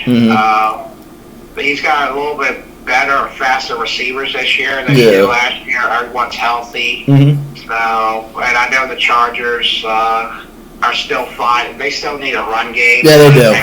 Harris has that eye situation, even though he's going to play. And Mike Williams isn't playing. I don't think he's even playing in Week 5. I think was he suspended or is he injured? He's in. Last thing I knew, he was injured. Okay, I couldn't remember if he was either suspended or injured. No, I'm sorry, he retired. Oh. Yeah, he retired. Because I remember seeing something. I was shocked that they said, yeah, Mike Williams retired. Oh, yeah, he did retire. That's right, he did. So, I'm going to go just with the Chiefs because they've always had the Chargers number. Yeah. Go ahead, I'm sorry. I would have went with the Chargers if this game wasn't in Brazil, if they were playing in actual LA. Yeah. I'll go with the Chiefs this one. And let's say, because we've had our stance how we feel about those international games, we do not like them. And what happened last year with your Eagles having to play Green Bay and Sao Paulo, I hated it because the first play of the drive was Saquon slip, and everybody thought, oh, Saquon's garbage. Yeah, it wasn't him. A lot of people were slipping. And that field was not safe. And I remember last year I said, oh, God, I'm not going to be shocked nobody don't get out here with an injury. Yeah, and how stupid is this? Let's send two teams that has the arch rival of that country, green, to there. So let's send two of our green teams over to play there. Yeah, that makes sense. Yeah, thank you, Roger Goodell. Yeah, but Jeffrey Lloyd did say the Eagles wanted that for some reason. I don't know. Like I said, I know every team is going to have to do it. I just don't like international games. It's nothing against the country. I've never been to Brazil. Probably a nice country. Never been there. Right. But I just don't like when football has to go across to either like Mexico, Germany, Dublin, UK. Keep it in the States, please. Oh, that's Goodell and the boys. They want to make that money. Yeah, and I'm going to go here with you too is Kansas City too because Mahomes, like you said, has those young receivers. You have Travis Kelce. You have Xavier Worthy in his second year. They should have a running game. That defense getting to Herbert. I just pray to God that Taylor is not in Brazil. We don't got to see Mr. Kelce's soon-to-be wife. Right. And I'm also going to say this before. I know this is down the road, but I pray to God that she is not the Thanksgiving concert for Dallas versus KC. Don't hold your breath. I know, but I know that's down the road. I'm praying on that. Right. But that's down the road when we cross that bridge with KC and Dallas and Thanksgiving, but we're not there yet. But I just pray to God she's not there in Brazil. Right. But if she is, the bar that I frequent at, which is Tom Foolery's, you got Baywatch. You might not need it next week because that's... Yeah, but you got next week when it's Eagles Chiefs. You don't need Baywatch for that one. Can't go wrong with Baywatch. Oh, no, you can't go wrong with Baywatch. Going around. Hey, Brazilian, they got some new beaches around there. Yeah. Those Brazilian women, you got to watch out for them. Yeah, like I said, where I go to my bar on Friday. Well, I went Monday because I went last night because Friday I'm going to be at a casino watching that game. I don't know where yet, either AC or PA. That's the reason why I said. Go ahead. Speaking of these out of country games and stuff, I thought it was funny that the NFL actually was considered putting an NFL team in England. Oh God. Because it's like, how the hell are you going to make this work? Yeah. Like, what? Teams are going to have to go to England now to fit? Because it was going to be the Jaguars because Tony Khan. Tony Khan's dad actually owns a soccer team in somewhere in the UK. I don't remember offhand. So he was willing to move the Jaguars from Jacksonville to UK. I don't know how that would have worked. It could. It couldn't work. No. I mean, what are you going to do? Unless you do is bring back NFL Europe. that's the only way you could do it. But then if you're moving an NFL team to the UK, how the hell are you going to make that work with the rest of the conferences? Yeah, there's no way that would work. I said unless the only other way it could be done is, do you remember NFL Europe? Yeah, it was there for like 2 years. Yeah, then you'd have to bring NFL Europe back. That's the only way that would work. You'd have to do NFL Europe. You'd have to bring that back. No, but the thing was they were actually going to have an NFL team be an NFL for England and just have them keep playing in the NFL. That's how they were going to do it. I don't know how that would have worked, to be honest with you, and I'm like stumped here how it would have worked. I know you can't see. We don't have like picture in picture on here, but I'm giving like a stumped look right now. Yeah, that's what they were actually thinking of moving the Jacksonville Jaguars because they're all. If you notice, every year since they've been going to England and over there, it's always been the Jaguars has been the team that has been over there. Yeah, and the Khans love it over there, and like I said earlier, his dad owns a soccer team over there, so they had no problem in Jacksonville. I believe they actually have a stadium thing coming up, so. I don't know if it got renewed or the city's giving them a new one. Well, I know right now Tony's got a lot with the UK right now because I know at the end of the year in December they've got 2 dynamites down there. Yes. They are big businessmen in the UK. Yes. But my thing is, like you said, like how the hell would this work? And my thing is, so you're worried about putting an NFL team over in England. Here's an idea. Won't you realign the damn league divisions? I've been saying that for years. All the fans want the NFL to rely on. To do a whole new... Dallas shouldn't even be in our division. No, because there's one where we had agreed, somebody said is, move Dallas to the south and you would either get Carolina or Atlanta. Yeah, look at the rivalries you could get. Can you imagine in one division, we'll just say like the NFC South, the NFC South. Yeah. Atlanta, Dallas, Houston, and New Orleans. Phoenix. Or New Orleans. New Orleans. Because that's because one had the way would have been with the NFC East would have been his was you would keep Philly, you would keep Washington, keep the Giants. The one that y'all would get would either be Carolina. No. We should get either Baltimore and we should get how about Pittsburgh?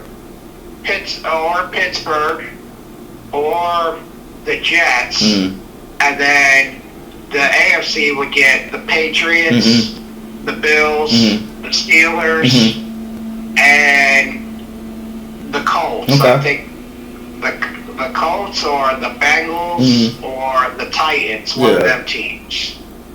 But it was like if you could, realignment would be, the fans would love that. I would love it too. I wouldn't mind if you put Dallas in the South. Okay, we would get Cowboys, Bucks, Cowboys, Falcons, Cowboys, and the Saints. Exactly. All that, or Cowboy, the main rivals, you get Houston and Texas and Dallas. Those two can be in the same divisions for supremacy over Texas. Yeah, and right now Houston has that supremacy after beating us last year. And Phoenix, I believe, is not that far from there, and Kansas City. So you could have Kansas City, Phoenix, the Texans, and the Arizona Cardinals, the Cowboys. Yeah. And then in the South, you could have Carolina, Miami, Tampa Bay, and Jacksonville. Yeah, I wouldn't mind a realignment of the divisions. Like I said, like we did with the NHL. When we got in a lockdown, they realigned the whole NHL. Look what happened. Detroit's no longer in the Western Conference, down there on the Eastern Conference. Exactly. Hell, we did. You could do that in Madden. You can realign it. Same thing with MLB might get a realignment, possibly, with Milwaukee. They might put Milwaukee back in the AL. Well, if that's true, the Phillies are in a hell of a tough. That's going to be probably one of the best divisions in baseball. What? The way they're good at it. Yeah, it would be the Yankees, the Mets, the Red Sox, the Phillies, and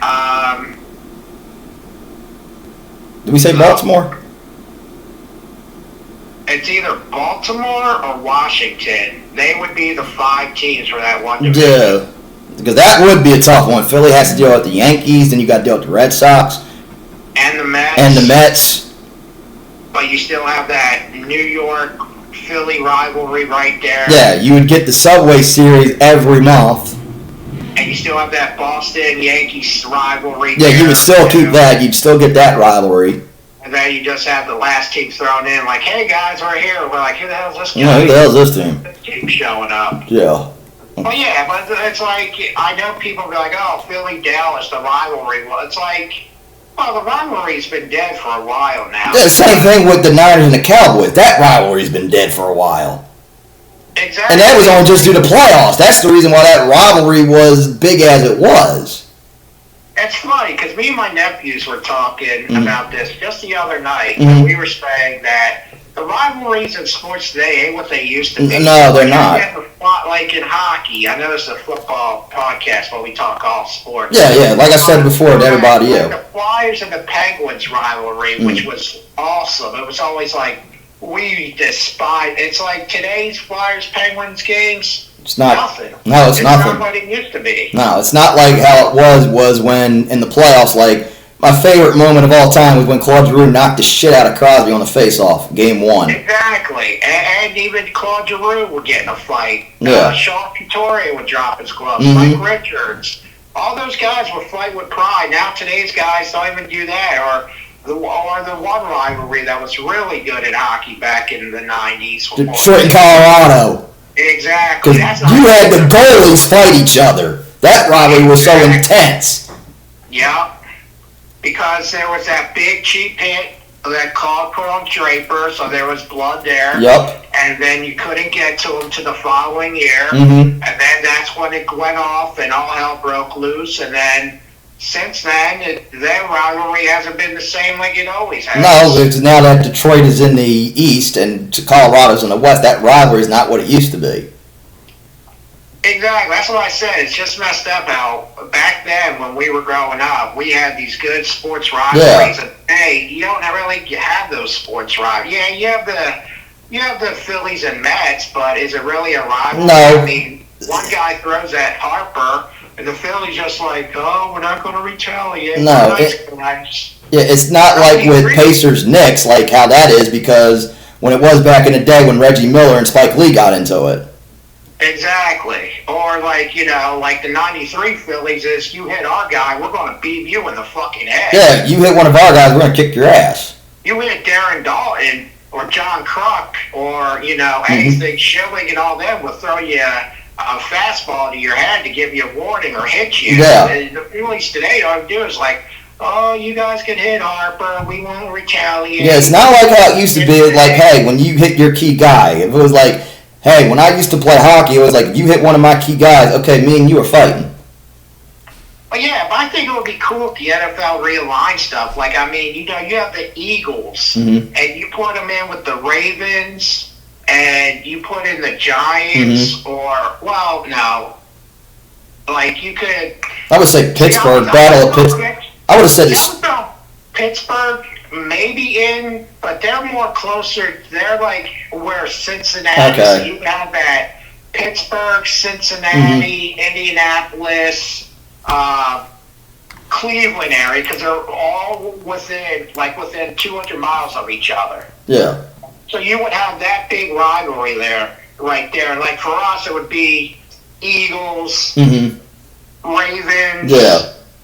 Redskins, Commanders. You just had on there. Yeah, and you would either give us the Giants, or we could take, Carolina or Tennessee since they're closer, something like that. Because the East, and you would have the Patriots, Buffalo, because they're in New York, with the Giants and with the Jets. Yeah. So you have all that for New York fighting, but you have the Patriots in there too. Yeah. And then your team, Dallas, they could have the You would have to have Tennessee. You would definitely have to have the Texans in there. We would have to have Houston. It would have to be Tennessee. Houston, Dallas, New Orleans, because that's not that far from Dallas. No, that's not. Louisiana is not that far from Texas. and either Atlanta or Phoenix. You mean either Atlanta or the Cardinals? Yeah, because I think I would probably put the Cardinals back because that used to be a rivalry with Dallas and Arizona. When Arizona was back in the East before it got configured to a 14 division. Yeah, because that makes sense. Oh, Phoenix is out west. Well, we'll just throw them in the East, George. Yeah. Just put them with those other three teams. Yeah. 2 hours. Put them with Philly and the Giants and the Redskins. I mean, they're all 2 hours away. Yeah. We got Dallas. That's only like 15 hours away. But yeah, the NFL should realign it. I've been wanting a realignment. I wouldn't mind new rivalries and all that, but we know Goodell ain't going to do it anytime soon. But no, because God forbid they actually do something cool like that, where the fans would actually love realignment for their teams. Like, you would still have the old rivalry between Philly and Dallas. That would never go anywhere. Or stop, but you would have a better realignment. Like, all the teams are fighting within, like they're only like 2.5 to 3 hours from each other, so you have that supremacy in them fan bases going to it. Okay, next one. Okay, so we both said the Chiefs. They have the Chiefs as 3-point favorites. You taking those points? I'm going to take the Chargers with the points. You're going to take Chargers? I'm going to take the Chargers, too. Rivalry game. They're 3-point underdogs. So I will take the underdog points in this one, too. Because I was saying, rivalry between these two, they do fight it out. And there's the possibility if this does get decided by a field goal, then there is the point where, hey, the Chargers can cover. Exactly. I'm sorry. Plus it's week 1, so it's going to be a little rusty. Yeah. Over or under 45 points? I'm going to go over. I'm going to go under in this one because of that field and because of Brazil. Because of that location. That's why. Well, Green Bay and Philly went over last year. Yeah, they did. But you can pick them, brother. Yep, I'll take under in that one. Now we go to our 1 o'clock games. We have the New York Giants, a.k.a. the Smurfs. For new out there, we do make a lot of Giants cracks. But unfortunately... Unfortunately, we have one joke that has now died because now Mr. DeVito went to New England.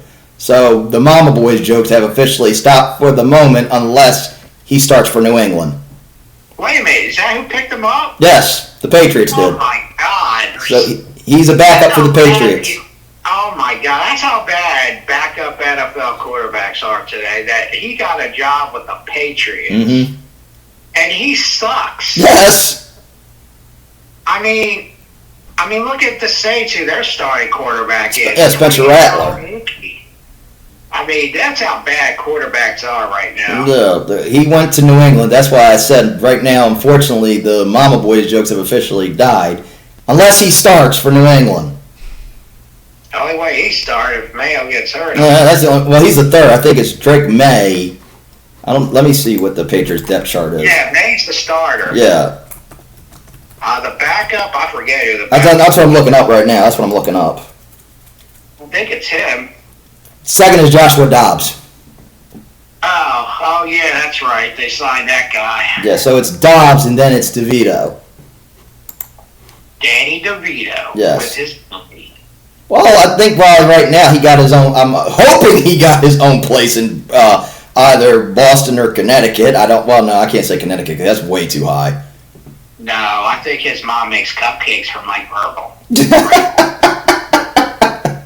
Like, here, my son, I'm the welcoming committee mommy. Yeah. Here's his PJs. Have him in bed by 9, Mike.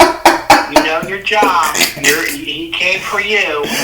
I can't tuck him in at night. Can you read him his book? It's called Neverland. Yeah, I said if he starts anytime soon, God, I hope we can bring these jokes back. But unfortunately, I know they won't. We will. I'm sure we will. I'm sure we will if it happens.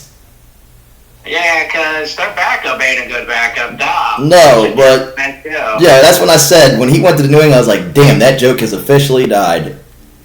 Exactly. But on a serious matter, we have the Giants versus the Commanders. Giants and Commanders. Where are they playing at? New York or Washington? Washington. Um, Russ's first game as a Giant, and how long that lasts before it goes to Jackson Dart. I'm going to go on the limb here. I'm going to go with the upset. Oh!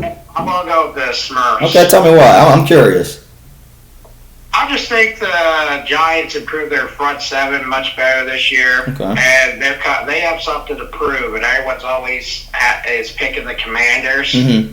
and the Commanders' defense is one of the oldest in the NFL today. Okay. And Terry McLaurin has been holding out all season. So you're going to see a little bit of rust on him. Yeah, you'll see rust on him. They just traded one of their best backs, and Brian Robinson, so they're going with the rookie. And then, Debo is still got to learn the plays. It's week one, so he's still learning. And the Giants, they're kind of being improved. They got that good, nasty front seven, and they're coming back with a good running game. And Tracy, and they got good. They got Malik Neighbors. Russell Wilson has something to prove too. Yeah. So I think the D-men want to get off the gates hey, everyone's talking Eagles, Commanders. Don't forget about us. I know we're not doing that good. Yeah. I think I'll pull off the shocker in week one. Okay. I'm going to go Washington on this one because Jaden did put up a lot of points and he could run. I'm more likely seeing is probably a Jaden game just using his legs more likely in this one. Defense might get there to them, but I know it is. If it gets this bad with the Giants, let's say, which it probably might record-wise, when do you see Jackson Dart starting? Probably week 6. Week 6? Yeah, they go 1-5 or 0-6. You'll probably see them week 6 or 7. Okay, that's why I say along the line because this is not like if this was Russ in his prime. I'd be a little bit worried about the Giants. But this is Russ literally on his last leg right here. Pretty much, yeah. Yeah. That's why I say along the lines of this. But I'm going to go Washington. More likely just Jaden uses his legs in this one for the win. So you said you're going with the Giants for the upset. Are you taking the 6.5 underdog points? Yes, I got the Giants with the 6. Okay. I'm trying to think. Or the Spurs. Okay. I'm trying to think here. Do I want to go 6.5 and take? I'm going to take. You know what? In this one, I'm going to keep the trend going here. I'm going to go with the underdog points too. I'm going to keep the trend going because this is a rivalry game. I'm not saying that both are going to put up that many points, but 6.5. I don't think the Giants can mess that up. No. I can't see them messing that up. So I'm going to take the points over or under 45. I'm going to go over 45. I'm going to agree with you on this one. I'm going to take over, too. Next one we have is the Panthers and the Jags. Who you got? Panthers and Jags. I got the Panthers. Ooh. I want to hear why. Because the Panthers were playing some good football at the end of last year. Mm-hmm. Coming on, Young was actually being the quarterback that Carolina thought he would be when they drafted him number 1 and gave up the world for him, basically. Mm-hmm. And he's got more talent around him this year on offense. And I know they traded Adam Thielen, even though he's up there in age, but I know they traded him. Yeah, he went back to Minnesota. Yeah, they traded him for like a 6th-round pick, but they drafted 2 wide receivers to help him out. Mm-hmm. Their defense is still good, and the Jags, well, they're the Jags. They have the talent, but they never come through. Trevor Lawrence still doesn't look like an NFL quarterback. No. Travis Etienne, he doesn't look like the running back he did in Clemson. Mm-hmm. And I believe he's like fighting for his Well, he's fighting for his job because Bigsby might take it. And right now, Travis Hunter is hurt, and I don't know if he's playing wide receiver or defense. Yeah. I think he can do both, but obviously with him being hurt, I think that's a stupid move. They tried doing that, but it's the Jaguars. So I got the Panthers coming out winning this one. You know what? I actually had Jacksonville in the beginning before this whole started. I'm actually going to go with Carolina in this one. Like you said, Bryce Young, after he got benched, was playing good football. It was to the point proving to everybody why he was picked that high. And I think this would be the year of... I'm not going to say Carolina's going to be a dark horse team, but I could see Carolina may make a little noise to the point of a good record that says, you know what, you possibly might go 8-9 or 9-8, and then you know, okay, hey, there's potential for next year. Yeah, I can see them winning 2 more games than what they did last year. The only problem with them is they cut a lot of their veterans from the defense. Yeah. They got rid of Thompson, Mm-hmm. Shaq Thompson. Yep. They got rid of Clowney. That were good leaders and veterans and Yeah. young guys. So now they're relying on more of the young guys, but they don't have a lot of veterans on that defensive side. No. That might hurt them a little bit, just for the fact they don't have that veteran leader presence that they can go to and talk to. Yeah. But on offense, they got a pretty good offense. I think they also drafted a tight end. I might be wrong, Mhm. but I think they drafted a good tight end in the draft too Yeah. this year. So, Carolina did come on pretty strong at the end. Yeah, they did. Yeah, they did. And even though, I know everybody's going to say, oh, Jacksonville's at home, they've been good at home in Duval, but look what happened last year. They didn't do that good at home. No. And like I said, I would have picked Jacksonville because Trevor's coming back, but all the stuff you just stated, that's what's now literally changing my pick to Carolina right now for an upset. And that was the thing with Jacksonville last year. A lot of people would pick them like, oh, they'll win. They play tough at home. And then you pick them and they... Shit the bed. Big time. Yeah, they do. And like I said, when we do a Jacksonville game, there's a reason why we knock Tony Khan for AEW and some of this stuff here. Right now, Tony Khan is safe for the moment with me until tomorrow, and I'm praying to God, Tony Khan, if you are listening to this damn podcast and watching this video, you better do the right decision and give me my early birthday and give me a good birthday gift of Mercedes Moné dropping that title to Alex Windsor. But if it doesn't happen, and I'm going to say, as I don't think anybody knows this, my card bounty is still in effect on Mercedes Moné. Whatever wrestler beats her for that TBS title, whether at a con, gets a thank you card from me and a $25 Starbucks gift card. Oh, if you ask me, she should drop all 9 of her titles. That's ridiculous. Ugh. So 9 damn titles. Yes. And she's not even that good of a wrestler. No, No, like I said, so everybody can say, yeah, Tony Storm beat her. Yeah, but that was different. Tony didn't get the TBS title on her. I was glad that Tony beat her in the middle of the ring 1, 2, 3.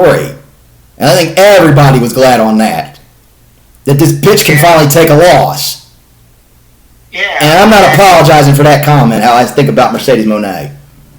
Yeah, and she's not even that good of a wrestler. And her gimmick is stupid. Mhm. CEO. What are you the CEO of? I mean... Here's mine. CEO. Yeah, and your mic skills have went bad since you left WWE. Yeah. And every time she comes out, there's like no reaction. Because it's piped in noise. Exactly. That's why I said I'm hoping to God that Tony Khan does the right decision. Trust me, that would be a good birthday gift for me. I already got my early one. Thank you, Anna J. She's sort of like the Jags. Yeah. All hype, but they can perform a little bit, Yeah. but not that much. No. And the other leagues that gave her all these titles, they really don't have anyone, so they just give it to her for name base. Yeah, it's basically, here you go. We'll just give you a title. It's like, yep, here you go. Yeah, when people still look at them, they probably look at her, they're probably like, oh, that's Sasha Banks. They probably won't even say her real name, Mercedes, but they're like, oh, that's Sasha Banks. Yeah, that's always going to be Sasha Banks to me. Same thing with, I know it ain't Moxley, but I sometimes slip up and say Dean Ambrose at times. Exactly. But that's a difference there. We know who he is. But like I said, that I'm hoping for tomorrow. If you're listening to this, Tony. But who knows when I go there tomorrow. Oh, yes, by the way, I will be there tomorrow at AEW. If you want to talk to me, I'll be in my Rocco's Modern Life shirt. So we both are going with Carolina. Underdogs. There are 3.5 underdogs. taking the point. Oh, same here. I'm taking those points. Over or under 46? Over. I'm going to take the over, too. I'm going to take it, too. The next one is, well, one who could possibly get revenge on one of his former teams. We have the Aaron Rodgers Pittsburgh Steelers against the New York Jets. Who you got? Where they played? In New York. In New York. In New York.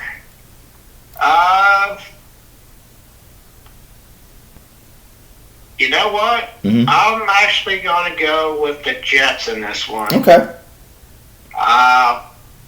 Glenn's going to have their offense is still intact. The Jets. I mean, The only person they lost was Tyler Conklin, and he went to the Chargers, so that was about right. it. He wasn't that big of a fan. No, you still have Bryce Hall. You still have Garrett Wilson. You have Justin Fields now that's running quarterback, Yep. and he's facing his old squad too. Yeah. So it's about all the former teams here. Mm-hmm. And he has a point to prove, and he's got back reunited with Garrett Wilson because college they were actually quarterback and receiver, and they were pretty good okay. back in the day. So, and they might be with them. Rodgers is a little older now. Yeah. And I hope this doesn't happen, that he would get hurt again on that field. Oh, God. I'm hoping not either. I hope not either. But he has said that field is awful. It is. And it's trash. It is, regardless whoever the team is, if it's even the Smurfs or them, that field has not been the best. And the Pittsburgh Steelers running back aren't that good this year. I mean, they don't have name guys. No, because Najee's now with the Chargers. That is correct, and they go with Ty Warren, but he's more of a change of pace back type of guy. I know they got Kenny Gainwell. And Jalen Warren, too, so. Yeah, so their backfield is, so you have a slow quarterback because Rodgers ain't what he used to No. be. Their biggest acquisition is DK Metcalf on the offense. So I see the Jets winning here due to the fact they traded Fitzpatrick. I know they got Ramsey. Yep. And they got they also got the tight end Smith too, which was a weird trade. Yeah. But again, a little ager. The Steelers are more older than the Jets are. The Jets are younger. And the Jets always put up a fight at home. Oh, they do. Yeah, the Jets do. They do good at home. So I see the Jets, and Justin Fields has something to prove because the Bears gave up on him, the Steelers gave up on him, Yeah. and the Jets see him as their quarterback, so he wants to make sure that the Jets made the right decision with him because I think it's a one-year deal he signed. Yeah, it's a 1 year. It's a prove it deal. It's a prove it deal. Yes. And like I said, you have Garrett Wilson. He's going to be nasty. He wants the ball. Oh yeah, Garrett Wilson I think is going to put up good numbers this year. And you have Bryce Hall, who's hungry as well. So, and their defense is good too. I mean, you have Gardner. He's going to be guarded. He's going to be going against Metcalf, basically, because Metcalf is their best receiver. Yeah, that's the only one they have now because now that George Pickens has gone to Dallas. Exactly. I don't know. They got. I think the guy is Austin, their third stringer last year. I think that's Calvin Austin was the other one. Calvin Austin was the other one. Yeah, that's who their second string. Their second wide receiver is. So I'm going to go with the Jets here. Okay. I'm actually going to go to Jets as well, too. I know this is probably... I'm hoping this is Aaron Rodgers' retirement tour right now. I'm really hoping. Because I'd like to see him retire. And like how we all get on about Chris Jericho. Please retire, please retire. Here's one person I would chant that at. Is on Aaron Rodgers. Hey, if teams are going to keep paying you thousands of millions of dollars, would you retire? No, I wouldn't. I'd keep playing. I'd take the money. That's what he's doing. Even though your body's saying no, he's like, hey, these guys are paying me like another $35 million. I'll take it. Yeah. I get hurt. Hell, I get hurt. I'm still going to be stealing money. Yeah, that's the thing. And I know we're not there yet. Do you think this ends the trend of Mike Tomlin having a winning season? Do you think the trend ends? I'm going to say, yeah. I think Pittsburgh's going to be a down team this year. I do too. I don't think that they're going to be making the playoffs or have a winning season. I know, unfortunately, Tomlin is locked in there for a long, long time. Yeah. And I don't see them. Go ahead. I don't see them firing him. I think Mike Tomlin is more going to be a retire. Exactly. Plus, they're in a very, very hard division as well. Yeah, you've got to deal with the Ravens and Cincinnati. And Cleveland. Yeah, and Cleveland too. I mean, Cleveland does pretty good against their division teams. Yeah. So, but yeah, I don't think it's going to be a good year for Pittsburgh. No. So both of us are taking the Jets. They have the Jets as 2.5 underdogs. Taking the points. Yeah, I'm taking the points. Same here. Over under 38. What is it? Under? Over under is 38 points. 38.5.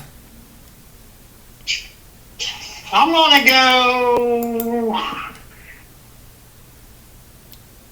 I'm going to go under. You're going to go under? I'm going to take an under in this too. It's not...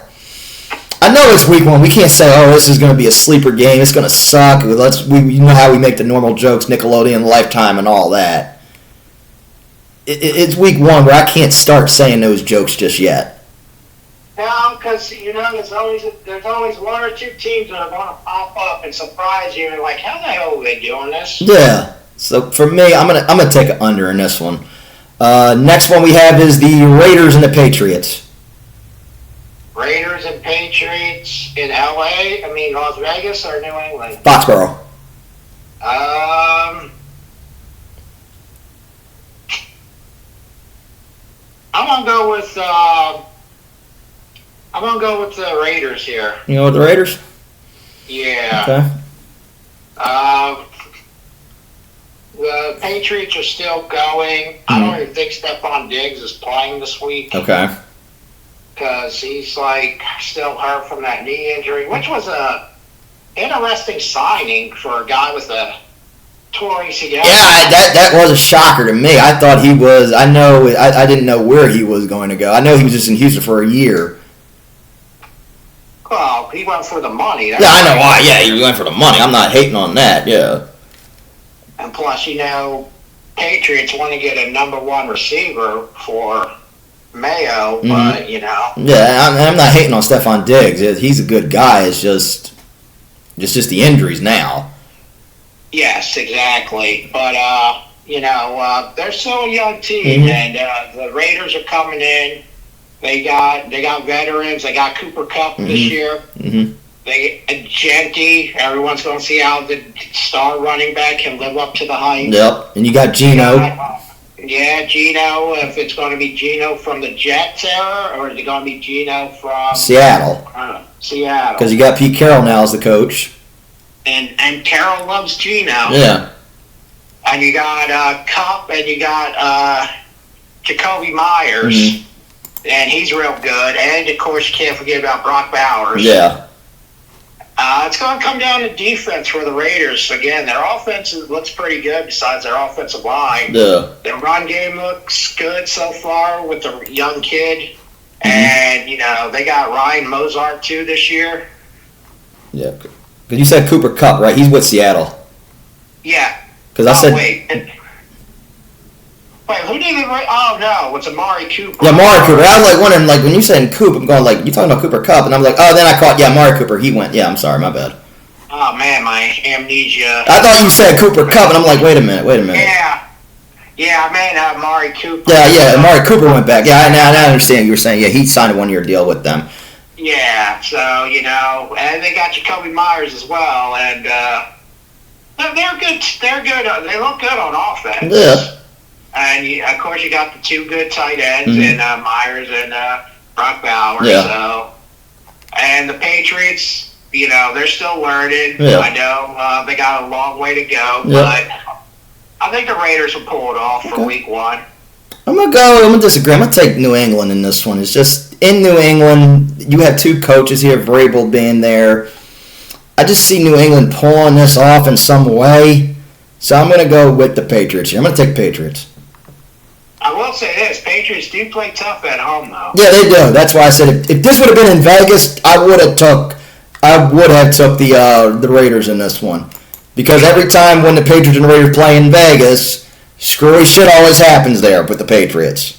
That is true. The only problem I did take with the Patriots is because who's Mayo going to throw the ball to? Diggs may not play. Yeah. They released Bourne, Mm-hmm. and they released the one guy, Yeah. the one from last year. Mm-hmm. So it's like, who is he going to throw to? They didn't sign anyone that I know of. No, not that I know of either, but I just know as the Patriots play tough at home. If this game would have been in Allegiant, I would have took the Raiders in this one.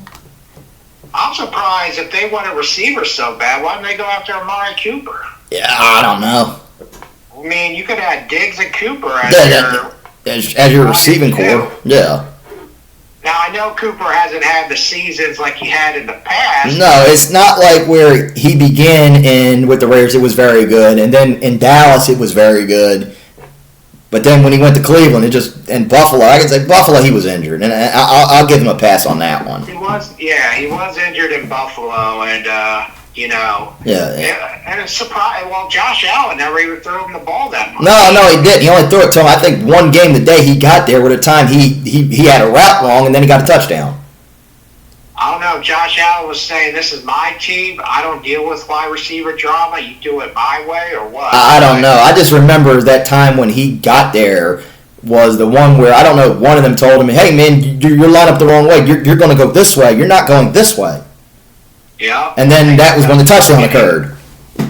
Yeah. Because I'm surprised. Cooper, since he left Dallas... Yeah, he's been on the decline. Big time. Yeah, he's been on the decline. And now he's with the Raiders again. Hopefully can lift his spirit. He doesn't have to be the number one anymore. No, he doesn't. Mm-mm. So, we'll see. I hope he has a good year. Yeah. I hope he does too. So you're taking the Raiders. The Raiders are 2.5 underdogs. Yeah, give me the points with the Raiders. Okay. I'm going to take the Patriots with the 2.5 here. Over or under 43? I'm going to go over 43. You said over or under? Over. I'm going to take an under in this. It's not easy to put up points in New England. So I'm going to take the under in this one. Next one we got is the Arizona Cardinals and the New Orleans Saints. Who you got? Where's that game? New Orleans? New Orleans, yes. I'm going to have to go with...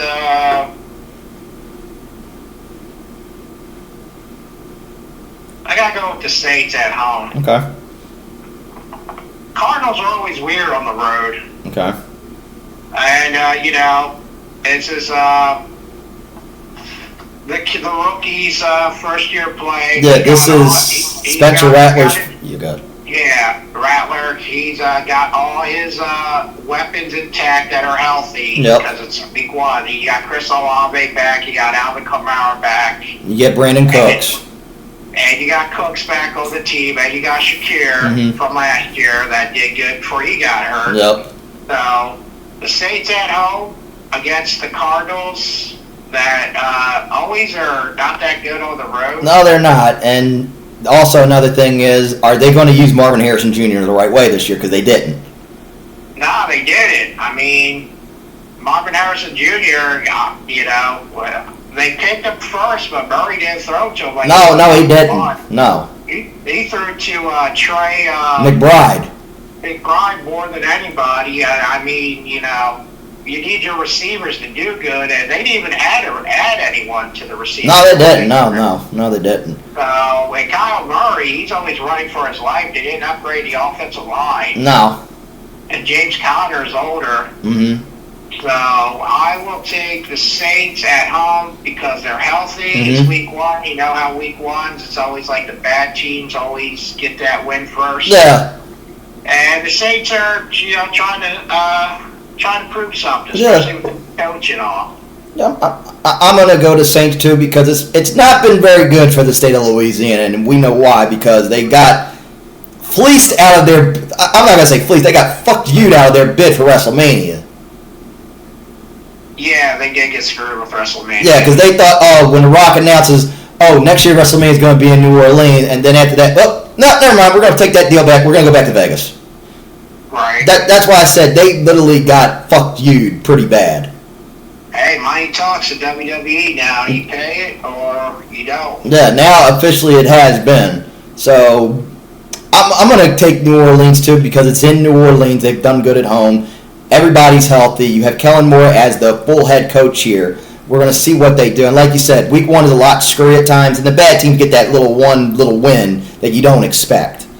Exactly. And I'm going to take New Orleans in this one too. I don't see Arizona having a good season. I do think that the coach probably will get fired. Yeah, Rich Gannon. Rich Gannon, I possibly do see getting fired here this year, but Right. not right now. Like I said, probably down the road or at the end of the season. No, he might. He hasn't done nothing. No, he hasn't. I understand year 1, Kyler was out, and that's understandable. That's a pass. But you had him for the last 2. So there's no excuse this time. Nah, like I said, you dropped the best rookie in the draft, but you don't even use him. Yeah, last year. and you didn't use him. So I'm going to go with the New Orleans Saints in this one at home. They have the Saints as 6.5 underdogs. Are you taking those points? Yeah, I'll take Arizona to cover. Yeah. You mean the New Orleans Saints? No, I mean the Cardinals. The Saints to win by 3, but the Cardinals will. No. The Saints are the underdogs. Oh yeah, give me the 6 with the Saints. Yeah, that's what I was trying to tell you. The Saints are the underdog with the 6. I misread what you were saying. Yeah. That's what I'm going to clarify what I just said. I said the Saints are the underdog with the 6.5. The Cardinals are the favorite. Yeah, the Cardinals are the one are the favorite to win this.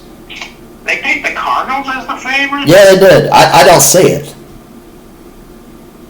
That is stupid. I'm with you there. I really don't see it. If that game was in Arizona, yeah, I could understand that.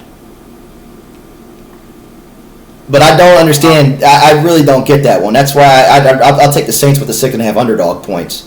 Well, like I said, the Saints, when their main stars are healthy, they can be good. Yeah. What you just got to see is how's Rattler going to do for a full season and how Kellen Moore is going to do right now because now he's a full-time head coach. We'll see. He's got that Eagles pride in him now. Yeah, he's got that ring, so he better instill what he took with him. Yeah. Over or under 42 points? Over. I'm going to take over, too, because the Saints do put up good points at home. They do. Yeah, and Arizona does put up points, too, when they show up. Yeah. It just depends on which one we're going to get. Exactly. Next one is the Bengals and the Browns. Who you got? Oh, that's easy. Cincy. Same here. I got that, too. This finally ends the opening day curse on Joe Burrow. Yeah, I mean, that's why they start their players in the preseason. They want to come out. They want to come out better this year. I mean, you got the triple head monster in Burrow, Chase, and Higgins. Yeah. But you also got Brown, Mhm. so their offense is good. See, here's the problem. The Bengals got defensive issues, Yes. and the Browns got offensive issues. It's like, well, they just combine the team, so then they'll be like a juggernaut. Yeah. Yeah, and I'm going to take Cincinnati as well, too. The opening day curse ends for Joe Burrow, and I think, like we said before we started, if the Bengals can get off to a fast start, and I'm saying, I'm not saying go 4-0. If you can go at least 3-1, you're good. But they got to get to a fast start if they want to get to that elite category. Because if you don't get off to a fast start and you start off slow, you're going to be in the same predicament you were again last year. That is true. Hopefully they don't go 0-2. They've been doing it for the past 4 or 5 years. Yeah, and I understand last year they should not have lost to the Patriots last year. The Chiefs one was controversial. Yep. So this right now is you got to start off fast here. You got to start off fast. You got to win opening day. See, that's my problem with the Bengals. How do you know you have defensive issues, but yet you don't go fix it? I've never understood that. I know one thing was you had to get Henderson his money. I'm not saying that's going to help them thread the needle here, but they've got to get that defense fixed. Right. Yeah, well, we'll see. I mean, I think their scenario is score as high as you can to outdo the other team and just pray your defense tries to slow them down as best as they can.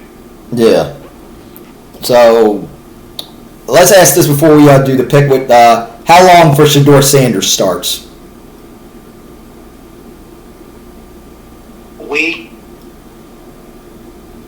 Probably week 7 or 8. Okay, because it's Flacco is named the starter. Yes. So you give it week 7 or 8. I'm going to go in that category too. Week 7 or 8, but if it's not Sanders, it's the backup they drafted before him. Yeah, let me see who that is. I forget the guy's name. Well, that's why I'm looking it up right now. Amber? I think that's what it is. Let me check. Or Dylan. So Dylan Gabriel. Yeah, Gabriel, yeah. Yeah, because he didn't even look good this preseason. He looked horrible. Oh yeah, they did. Right now because they're kind of fucked right now. Because here's the thing. Eventually, I know they are going to release Deshaun Watson, and they're going to take a very, very huge cap hit. Yeah. I don't think teams care anymore now these days. You look at all these teams that have dead cap space. Yeah. When they release him, but he's just taking up a spot. I think they just put him on IR for the rest of the year. Yeah, he's on IR for the rest of the year. But I know it comes to the point when they do take him off, they're going to have that really, really bad cap hit. Is this his last year? How many years of deal left? Let me see. 2? I'm checking right now. Deshaun Watson deal. Because I'm probably thinking if they have him on IR this year, they'll probably cut him next year and just it won't. So it would be he signed in March of 2022. He has a 5-year deal. So right now we're in year 3 right now of this deal. Okay, and what would he make next year? So he's owed $46 million. Oh shit! 46 with the net. What 2 of these years, or 46 for the 1 year? For each season. So he has 2 years on his deal left, and he's owed $46 million in each season.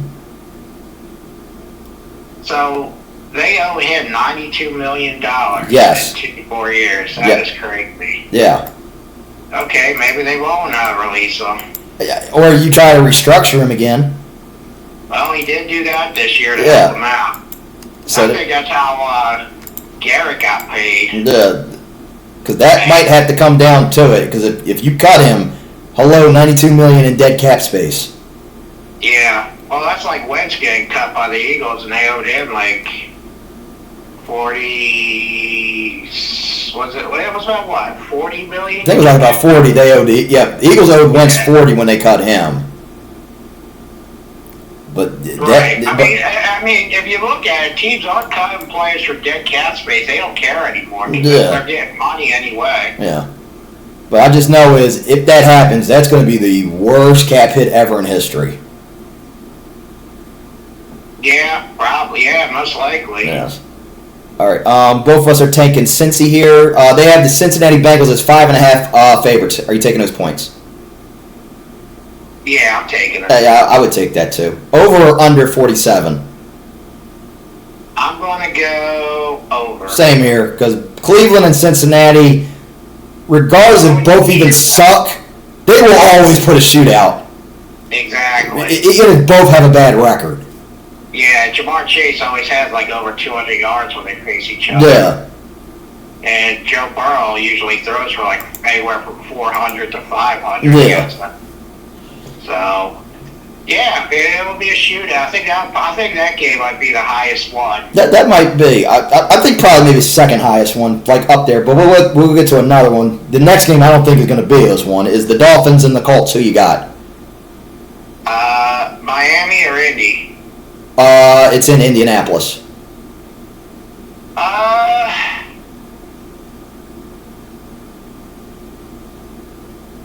I gotta take the Dolphins. Okay. It's indoors. Mm-hmm. You got Tyreek Hill. You got Waddle. Yep. They're fat. I don't think they're hurt right now. No. You got Tua that's healthy right now. Yeah. So, and Miami really likes the backup running back that they drafted. Mm-hmm. That's for filling for a chance. What's it? Devin Achane. Yeah, Devin Achane. So, and you got Fitzpatrick, and their defense Mm-hmm. is pretty good. So I got I got the Dolphins here. I still can't trust Daniel Jones. Oh no, I was about to bring that up, and thank you for bringing that up. Daniel Jones is the starter. I can't trust him right now. I mean, that's sad that you drafted Richards, and you make him the backup, and you make Daniel Jones your starter. Yeah, that is bad, and that's literally saying basically to him, you really can't trust Anthony Richardson. And I understand. Yeah, I understand. Last year he was injured, and I understood that. But in this instance, you're going to go to Daniel Jones. Are you basing this off of because he has one playoff victory? Believe it or not, I think they are. And I hate to say it, and I'll keep stressing. I think both of us have stressed this. The only reason that playoff victory occurred is because Kirk Cousins fucked up as usual. Yeah. And we all knew he was going to do that. Yeah, Minnesota choked. Yeah, we know with Kirk Cousins, you can't trust him. But the thing is, now Andy has a good offense. Andy does. You have a good running back in Jonathan Taylor. You have Jonathan Taylor. You have Michael Pittman. You have Joshua Downs. You just got drafted the rookie. That was one of the best tight ends in the league. Drafted from Penn State, I believe. So. I mean, you got a good offense. The problem is the quarterback and the offensive line is the two benefactors that are hurting the Colts right now. Yeah, that's what's killing them right now. I just believe is, let's say this, if it does get that bad, do you see Anthony Richardson coming back? Oh, yeah. He has to. I mean, they invested a high draft pick. Yeah. I'm just saying it's not like learning like what Bryce did with Andy Dalton. Right. Because that was a different, But here's the thing, Daniel Jones could have the fountain of youth and actually play good, leave it out of, maybe just couldn't handle the New York pressure. Probably. Indiana is way different than New York's, more quiet, mellow, not that much pressure on. No. So he could be good again. He's playing in a dome, so. Yeah, we'll see what happens. Like I said, I'm not saying that Indianapolis is going to make a playoffs here and they're going to make a run with Houston. No. I'm not going that far with it. I mean, they could probably get to a wild card. Yeah, maybe a wild card. Yeah, maybe a wild card, but yeah. Yeah. But I'm just saying right now, we'll see how Daniel Jones does. Now, if he has like a renaissance season, he gets them to a wild card, then we could say, okay, it was the culture with the Giants. Yes. But if they don't, then it's okay. Then we know it's not the culture in the Giants; it's him. So we're going to see what happens here. Exactly. Should be interesting. Plus, the Colts did make some defensive moves in the offseason. They got Ward from San Francisco, which sucked what happened tragically. Why he had to leave San Francisco. Yeah. But hopefully, he's good to go and everything. So it'll be good. And they got what's his name? I think Bynes, the safety from Minnesota. They signed away. Yeah. So I mean, it'll be a tight game. It'll be an interesting game for sure. Yeah. But week ones are always phony. Yeah, like week one is always screwy. It's unpredictable. It's usually. You're not supposed to win, but then you do. Exactly. So, I'm going to take the Dolphins as well, too. I think Tyreek Hill and Jalen Waddle should have good games. That defense with Minka Fitzpatrick. I'm just hoping, like we said earlier on, which is, I pray to God Tua does not suffer another concussion this year. I pray. I hope not either. I don't want, like we said before, I don't want him be a CTE casualty. Exactly. I don't want that. Nah, nobody does. Nobody wants it, especially, fans of teams, even though we're diehards of our team, nobody wants to see someone get hurt or end their career or something. No. We're not, I know we're supposed to be savages and barbarics for our team, but, Well, we're not like AEW where Tony Khan calls us sickos. Exactly. I mean, you can hate the team, but the guy...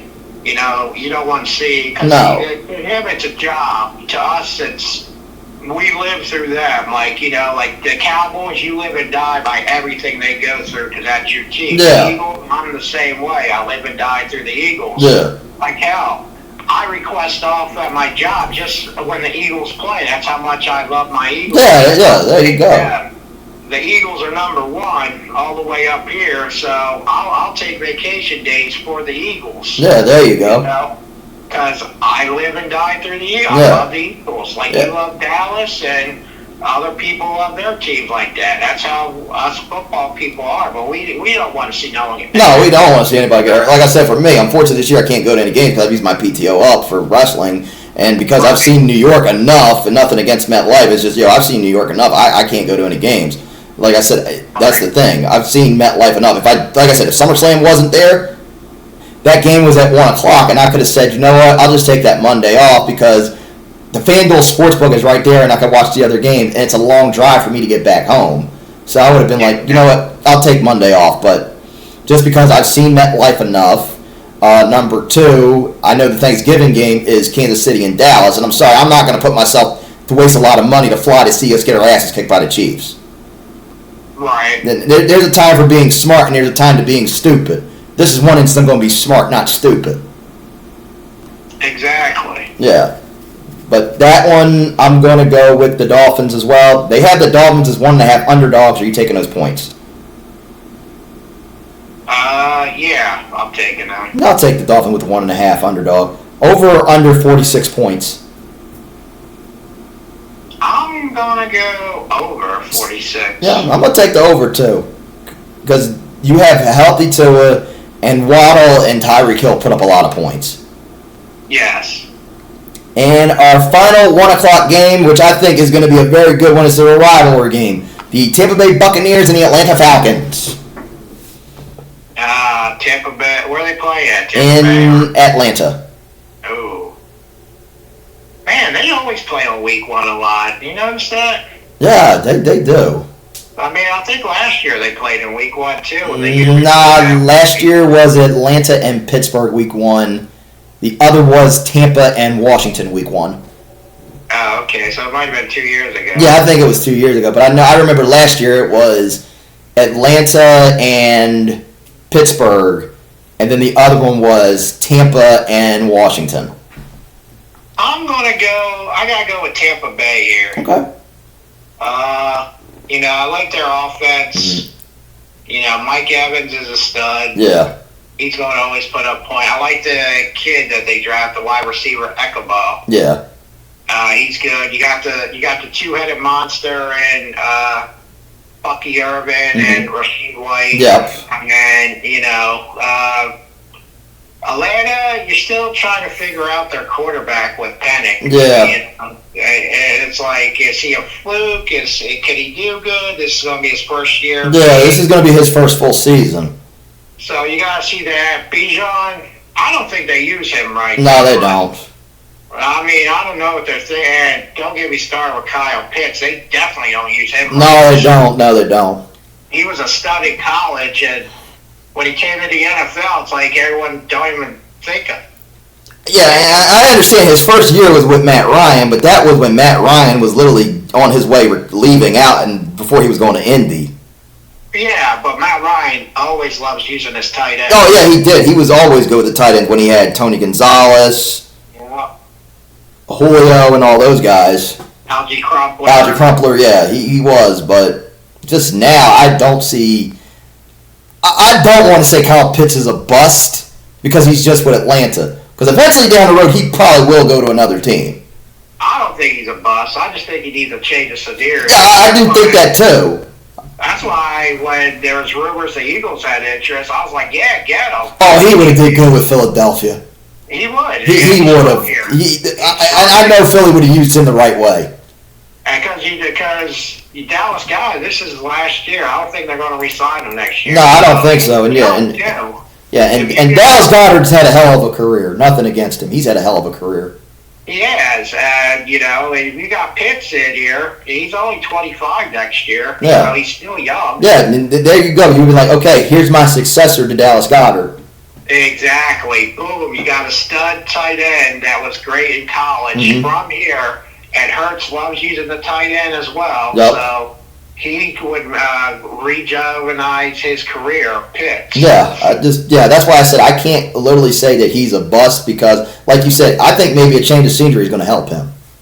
It would. It would do it. Yeah. A whole new thing. But I think he's a free agent next year too. So hopefully he leaves Atlanta. I know he wants to play for the Eagles. He said it, but I'm sure he'll go somewhere that a quarterback actually uses him the right way. Yeah, but like I said, I can't call him a bust. And I'll say this before I make my pick on this game: I don't see Atlanta as like a sleeper team here. Like I said with Carolina. Like I said, Carolina, I think, could win more games. But like I said, I'm not going to say like going to a wild card or anything. I don't think Atlanta could do that kind of damage.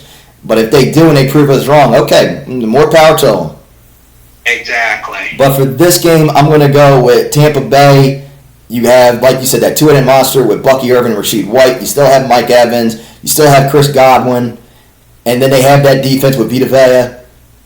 Is he playing? I don't think he's playing. Is he playing? Have you heard anything? I don't think he's playing. Let me check with Vita Vea. No, not Vita Vea. I meant Chris Godwin. Oh, Chris Godwin. Oh, let me check. Because I think he's still hurt. Ain't he like on the pup list? I think he is. That's what I'm trying to check. Because I know that's why they got that receiver, Aguiba, is because of what happened with Chris Godwin. Exactly. And that's what I said. I like Chris Godwin, and I don't want to literally see, hey, he want to hang it up because he's having bad legs. He's not going to be back until he's going to miss the first month. Yeah. So he will not be back until October. Yeah, he's on the pup list. Yeah. Okay. Yeah, I like Chris Godwin. I don't like that he has his legs are bad. I don't want to see him be a Miles Austin casualty. Right. Yeah, Chris Godwin's a stud. Former Penn State receiver, too. And he's gone through so much. He's gone through so much. Yeah, I mean, that was a meaningless tackle, how he broke his leg. Yeah. It wasn't, the game was already out of reach. Yeah. And his leg gets caught in the grass and snapped in half. Yeah, that's the thing. Yeah. And the man's gone through so much. I really don't want to see him retire at a young age. Yeah, yes, he does have a Super Bowl ring, but I don't want to see him retire at a young age. Nah. He's got a lot. Yeah, he's got a lot still. So yeah. I'm going to take Tampa in this one. They have Tampa's 2.5 favorites. You taking the points? Yeah, I got Tampa with the 2. Yeah, I'm going to take Tampa with the 2. Over or under 47? You know what? I'm going to say over. Yeah, I'm going to take over, too, because Tampa and Atlanta put up a lot of points. Yeah, they do. Especially inside the dome. Yeah, they do. And Tampa literally are trying to get that stink out of their mouth after getting upset by Washington last year. That was another one I head scratcher. Like, seriously? Yeah, that was. So now we are on to our 4 o'clock games. We have the Titans and the Denver Broncos. Who you got? Tennessee or Denver? It's in South Park.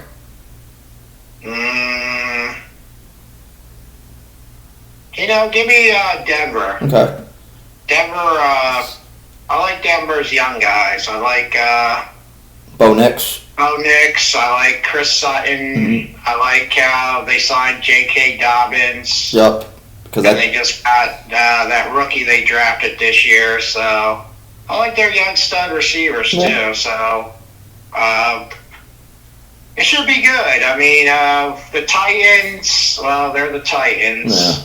And it's Ward's first year. You know how it can be first-rounder's nightmare or first-rounder's success. Yeah. And, they don't have a good receiving core. No. I mean, Calvin Ridley, he's like mediocre. Yeah. Their run game, they got Tony Pollard. And after that, they really don't have anyone after that. No. So, I'm going with the Broncos here. I'm going to go Denver as well, too. They get off to that good start because I think Denver is trying to go to the point of trying to, I'm not going to say they're going to be in the echelon of beating the Chiefs, but they could try to, I think in my opinion, they try to split with Kansas City because they have, I'm not counting last year because that was a laydown game. I am not counting that one. I'll go back to last year where they almost could have beat them had they not got blocked. They should have beaten them, actually. Yeah, I'm talking the first meeting, the very, very first meeting they had. That's like the Raiders. The Raiders would have beaten the Chiefs too, yeah. But they fucked up. The center held the ball too long, and the clock kept running and running. Then it was a penalty and took 10 seconds off when they lost. Yeah, and the Chiefs, not the Chiefs, and the Broncos would have beat them had they not got blocked due to special teams. So that's 2 games the Chiefs would have lost last year, to the Raiders and to the Broncos. To the Broncos. So, but yeah, I mean, that's why they're always in the basement every year because, well, they're the Raiders and the Broncos. Yeah. The Broncos are trying to fight out of it. Yeah, they are. Like I said, Bo Nix, I thought he had I thought he had a good season. But now we're going to see is, hey, can you now try to the point of getting a little bit better here? But we don't know yet. So I'm going to take Denver as well. They have the Broncos as 7.5 favorites. You taking those points? Yeah, I'm taking them because, like I said, Tennessee's got no offense right now, and Patrick Ward be all over Calvin Ridley that game. Yeah. Surtain, not Ward. Yeah, Surtain's going to be there. Yeah, Patrick Surtain is second. Yeah, he'll be there. So I'm going to take. Yes, I'll take Denver as well. They have with the 7.5 over or under 42 points. I'm gonna go under. I'm gonna take it under too because Denver, you cannot put up points. No, their defense was pretty good last year. Yeah, it was. I'm gonna take the under in this one. Next one, we have an NFC West rivalry: the 49ers and the Seahawks. Who you got? Playing in Seattle. In Seattle. I am going to go with the Seahawks here. Okay. And Seahawks always a tough place to play. They always have that, 12th man thing with the fans.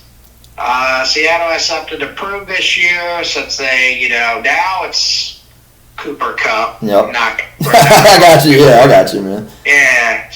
I got the name Cooper right, just the wrong. You just got the wrong last name. That was it. Right. You just had the wrong last name. Right, so they have a lot to prove. I mean, they still got, they got Sam Darnold this year. They still got a good 1-2 punch in Seattle with Walker and Chuba. And they got the wide receiver from Ohio State starting this year, Smith. Mm-hmm. And they're going to do good. I mean, their defense is solid, too. And they're going to be looking to make a name out in the West. The Niners... It's not the same anymore because Debo's gone.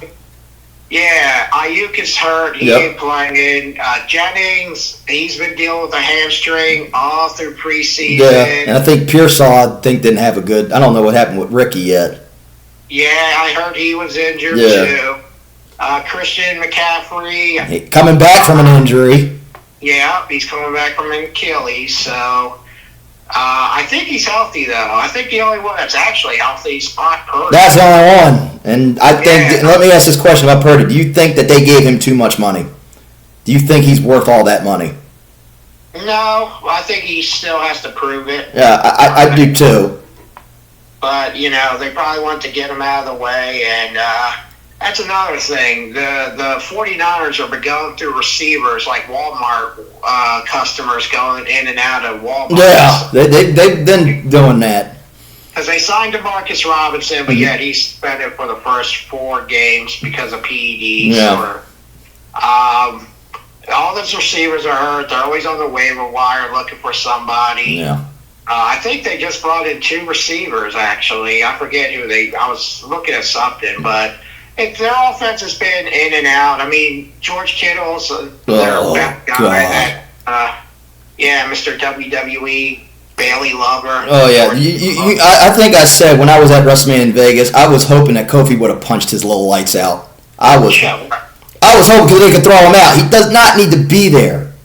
This is not about him. And how I feel about Taylor Swift being at games is the same way how I feel about George Kittle being at WWE.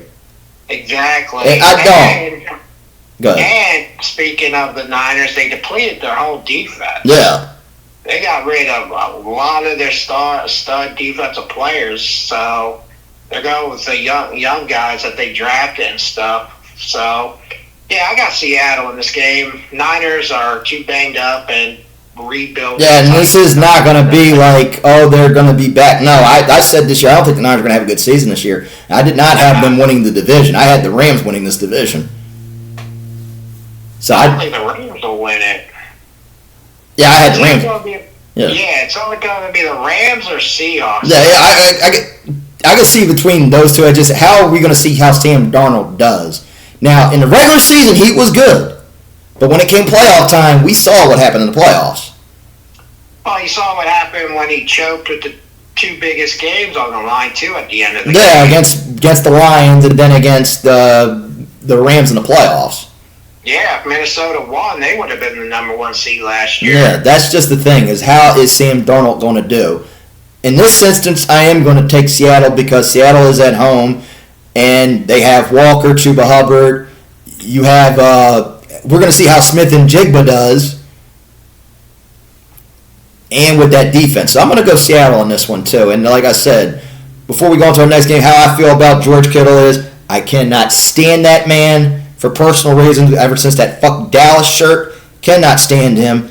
And every time he does go to WWE, I hate when he goes to WWE when he's at WrestleMania, where it does not involve him. Like I said, I was hoping that night when New Day took on the Viking Raiders, I was praying to God that Kofi would have punched his lights out and they would have threw him out of here.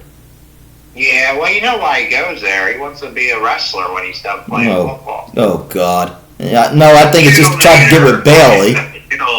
That's going to be his wrestling name, the Kittlenator. Oh, God. Here's the thing. It used to be I had my issue with Logan Paul, but the difference is Logan takes it seriously. Right. And I don't have an issue with that. I just have an issue with all these damn celebrities acting like they could be wrestlers. Yeah. And WWE just says, oh, yeah, forget about the people that we've been trading for years or the ones that have been working their ass off. Yeah. You're famous and rich. We could use you. Yeah, I didn't like what we did with Jelly Roll. Nothing against him. Yeah, nothing against Jelly Roll. I don't listen to his music, so I don't know. I've never listened to Jelly Roll. I'm not a Jelly Roll fan, but that was totally stupid. And I hated it. He's never been in the wrestling ring. Yeah, he was trying, but still, you're giving away a spot to someone that's been busting their ass for like 10, 15 years in the business, and you just have them sit in catering, eat free donuts and roast beef sandwiches. Mm-hmm. Because that's a spot to someone else that. Yeah, that's what I said. I hated that damn match between them. Nothing against. Yeah, I'll say this. Logan Paul might be a jackass in real life, but I will say this. At least he does take it seriously, and he does train. And his matches are good. Yeah, and his matches are good. That's a shocking thing. Here's the thing. He does the buckshot lyric way better than Hangman. He does. And he does that frog splash off through the announce table perfectly. Yeah. And he just had a great match with John Cena. Yeah, he did. Sunday. Yeah, even though he was going to take a loss, but the man does take his shit seriously. Well, everyone's taking a loss to Cena until he faces Brock. Yeah. Or Brock's just there, give me like $20 million, I'll lose. Yeah, that's it. Yeah, that's about it. Okay, that's how I feel about Logan Paul. Yeah. Okay, Logan he's not the sharpest knife in the drawer in real life, but when it comes to in the ring, he knows his shit. Exactly.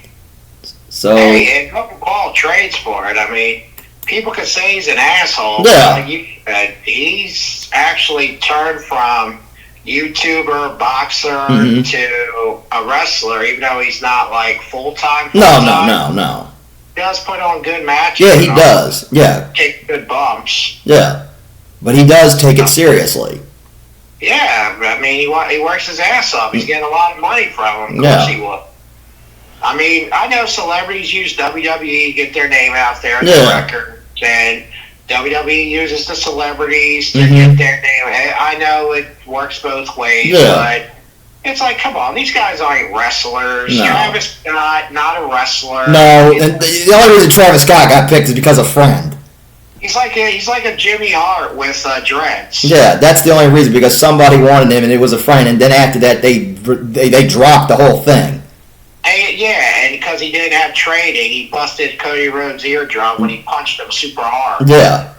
that's just like how Roger Jackson is, Rampage kid Mhm. that everyone's been talking about, that literally beat the living hell and shit out of that wrestler.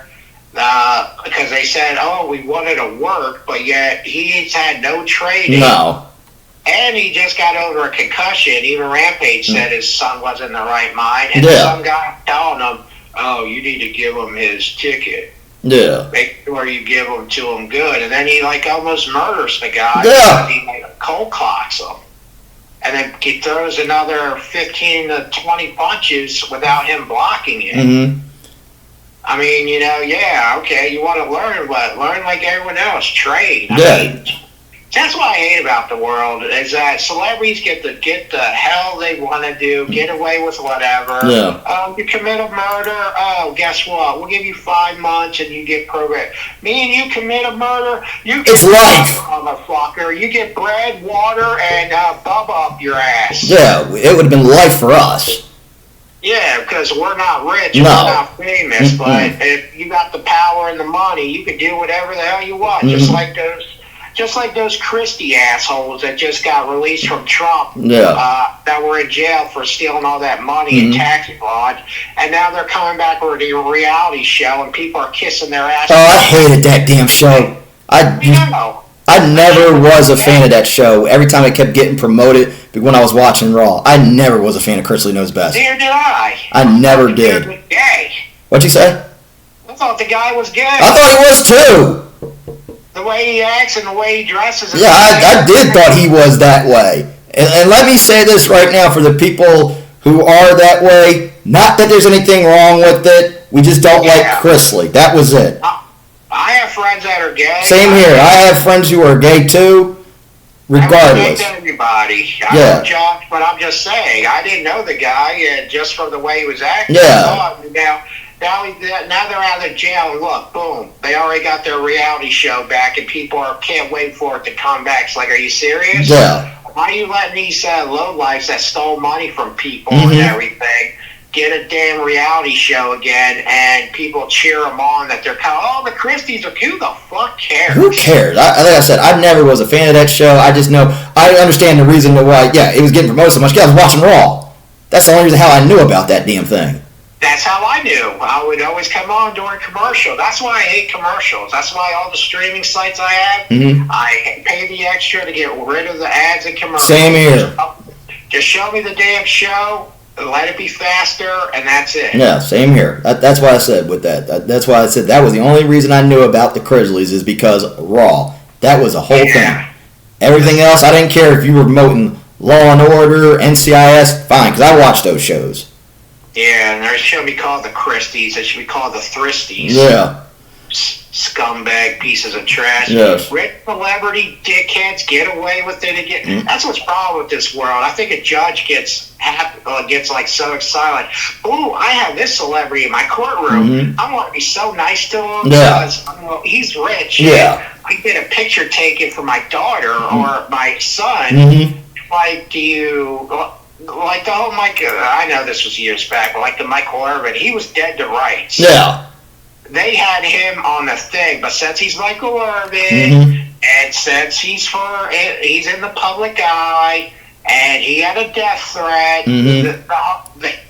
they did away with the whole case, and he just got a spank, a little hand tap. Yeah. I understand. Like I said, I'm not defending what Michael Irvin did. I'm not supporting that. Exactly. Just because I love Michael Irvin, the player, but I do not like what Michael Irvin does in real life outside.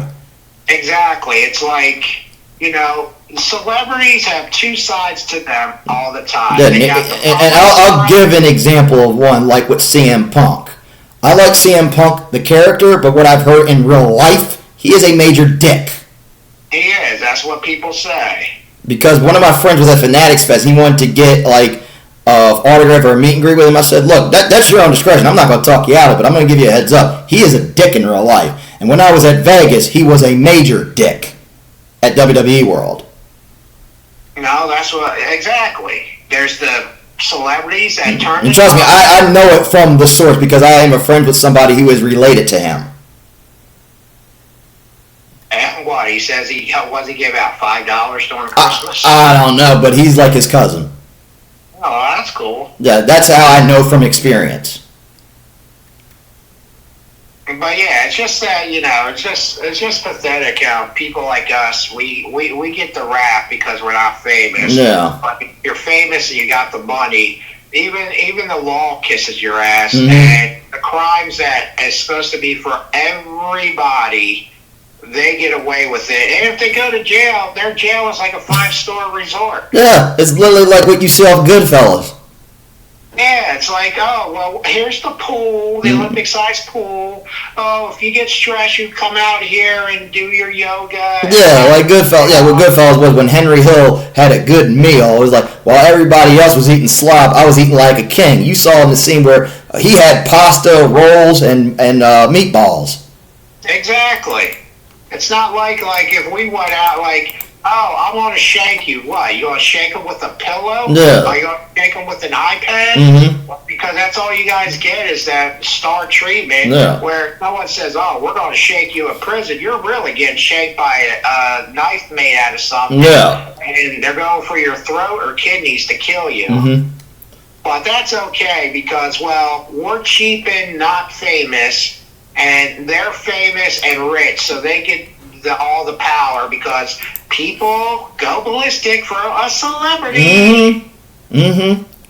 You know who's one of the nicest celebrity guys that is awesome and doesn't have two-face or anything like that? Who's that? Saquon Barkley. Oh yeah, he's a cool dude. A.J. Brown. Yeah.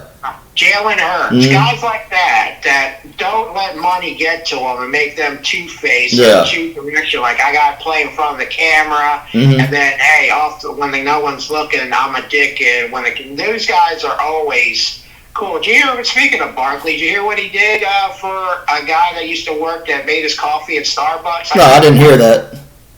The guy that always made Saquon's coffee every morning at Starbucks, I think it was Starbucks. Mhm. If I got the place wrong, I apologize. Okay. But the place I think it was Starbucks. Mhm. He quit his job because his mom got sick with leukemia. Oh man. And Barkley asked where was the kid that would always make his coffee. Yeah. And they told him he had to quit. His mom got leukemia. Oh. Barkley said, oh, okay. Barkley asked the manager, can you give me his address? Mhm. Got his address, went to the kid's house, Mhm. saw him, and told the kid, hey, I'm here to help you. You know, Mhm. I will take care of your mom's medical bills. Oh. Yeah. And here's an extra $50,000 to help you out with what you need. And he gave him his number, Mhm. and he also said, you know, anytime you need something, just give me a call. I'm always here for you. And that's just for some kid he didn't know. No, and like I said, you didn't see. I was clapping for that. Yeah, because that's how Barkley is. Yeah. Barkley's a class act. Anyone that wants to be, if you have money and power and stuff, but you always stay the same, you want to be like Saquon and A.J. Brown and those type guys because they're class acts. Mhm. That's what's good about the Eagles. They have class act guys Yeah.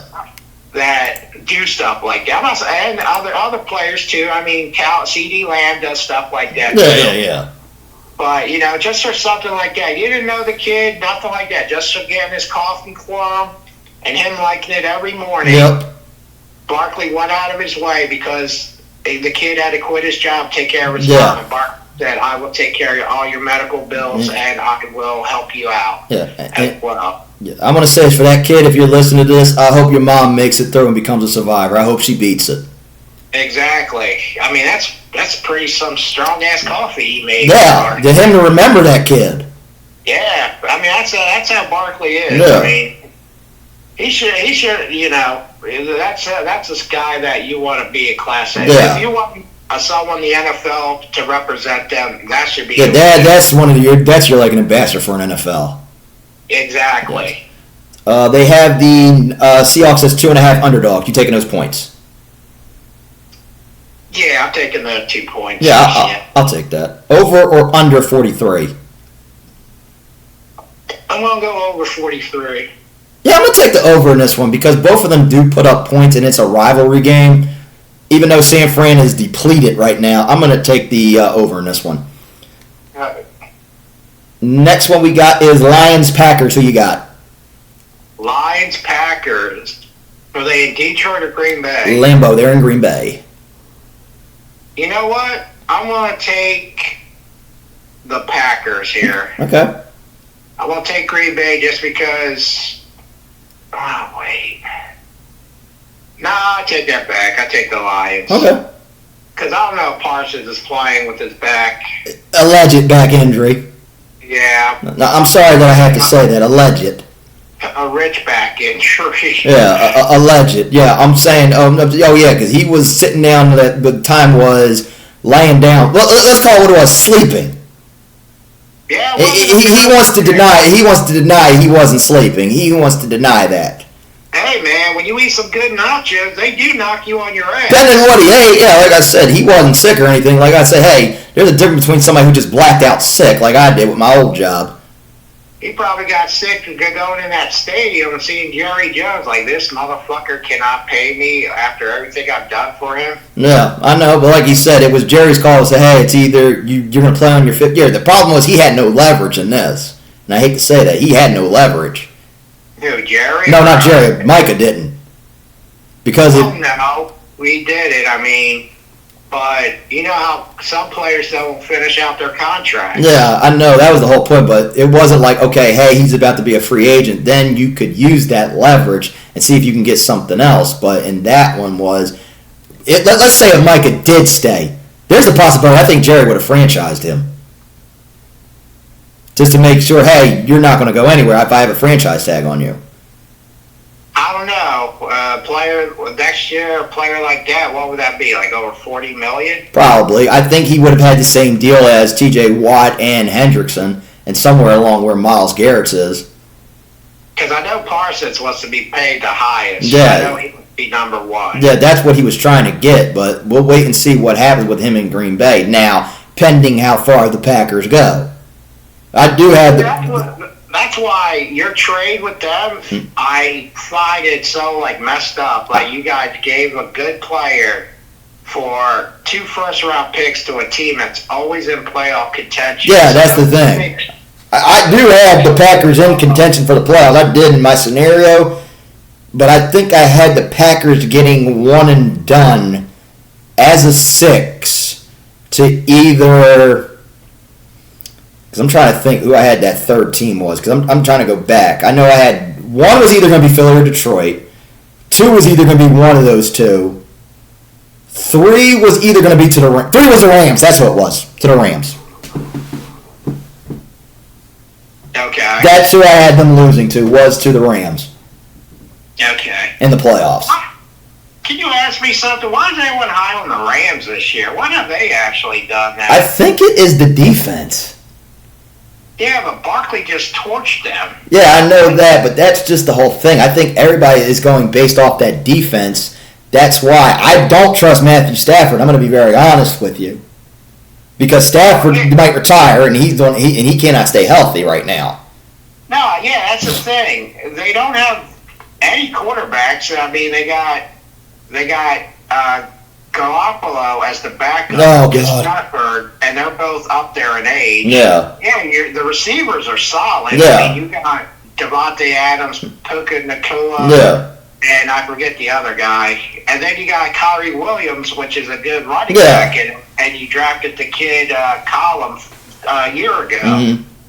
But other than that, your quarterback situation, I mean, yeah, you got good receivers, but you need a quarterback to throw them the ball. Yeah, you do, and that's the thing. I think people are just going based off of that defensive verse. That's what they're basing us off on. I saw their defense. They didn't impress me. I don't either. I just said it's more of a bend, don't break. It's just, to me, I went with the Rams is because I really don't know what I'm going to get out of Sam Darnold. That's the problem. Yeah. That's the reason why I went with the Rams. Now, if let's say the Niners situation, let's say everything was still the same, they're back to normal. Okay, let's say Debo goes, and let's say everything is the way it was. Let's say there were no injuries, no nothing, and you just traded Debo off. Then I would have said the 49ers would have got this division. Right. But right now, how everything is going with San Francisco, I don't see it. And to me, I've said to people, to Niners fans, and you might not like what I'm going to say, is I don't see y'all making playoffs and having a good season. I don't see it. Nah, you know, to depleted right now, so I don't see their offensive line is banged up. Their wide receiver crew is banged up. You know, their tight end is good other than Kittle, but it's early. It's early in the season. Yeah, I know it's early, but to me, when I'm looking down in the future, I just don't really see it. And then we're going to prove this point of, was Brock Purdy really worth all that money for that deal? I say he wasn't, but that's my guess. I didn't say either. I agree with you on that. I didn't think Brock Purdy was worth all that money. I know they're basing it off of the playoffs, and then, okay, you got to Super Bowl and then you lost. Exactly. That's what I'm going with here. So that's the reason why I'm picking the Rams in this. For this game, I'm going to go Detroit as well, too. We're going to see how Jared Goff does. New coordinator. You still have your same weapons. You get Aiden Hutchinson back. So I will go with Detroit in this one. They have the Lions as 2.5 underdogs. Are you taking the points? Yeah, I'm taking the points with the Lions. Yeah, I'll take the Lions with the 2.5. Over or under 47? 40 over. Yeah, I'm going to take the over in that one. This next one I think will be a sleeper good game. The Rams and the Texans. They playing in Houston? LA. LA. Rams and Texans. I gotta go with the Rams. Okay. Because of the offense. Because, like I said, Nakua, Devontae Adams, Kyrie Williams, you know, they got those three, the triangle in effect. Yeah. And the offensive line is good. Stafford, I mean, they said his back's hurting, but he played. That guy plays through. He played through a torn ACL. He has to. Yeah, he would. Yeah, he would. I'm gonna go. He's a soldier. So yeah, the Texans, they're banged up. I mean, Nick Chubb, Nick Chubb's going to look now this year. I know he's for a year after that serious knee injury. Oh yeah. You have Nico Collins, which is good. Their receiving core is a little shaky. I mean, I know they got like a couple of name guys. Yeah, but guys. It's going to take a while till they get Tank Dell back. Oh yeah, he's not even playing this year. Their offensive line is still shaky. Yeah. So, and I don't think CJ is playing. No. You know, I'll go with the Rams at home. Yeah, I'd go with the Rams at home too. If this game would have been in Houston, then I would have took the Texans. But I'm going to go the Rams as well, like we said, with Kyrie Williams, Puka Nacua, Devontae Adams, and the defense, too. I'm going to go with them with this win here. They have the Rams as 3-point favorites. You taking those points? Yeah, I'm taking the Rams. Yeah, I'll take the Rams with the 3. Over or under 44? I'm going to go over. Yeah, I'm going to take the over in this one, too. The Sunday night game, I really wish this wouldn't have been week 1. This is a game that should have been like mid-November, December. The Ravens and the Bills. Ravens and Bills, oh my. Ravens and Bills in Baltimore or Buffalo? Buffalo. Oh, Buffalo. The Ravens going back to...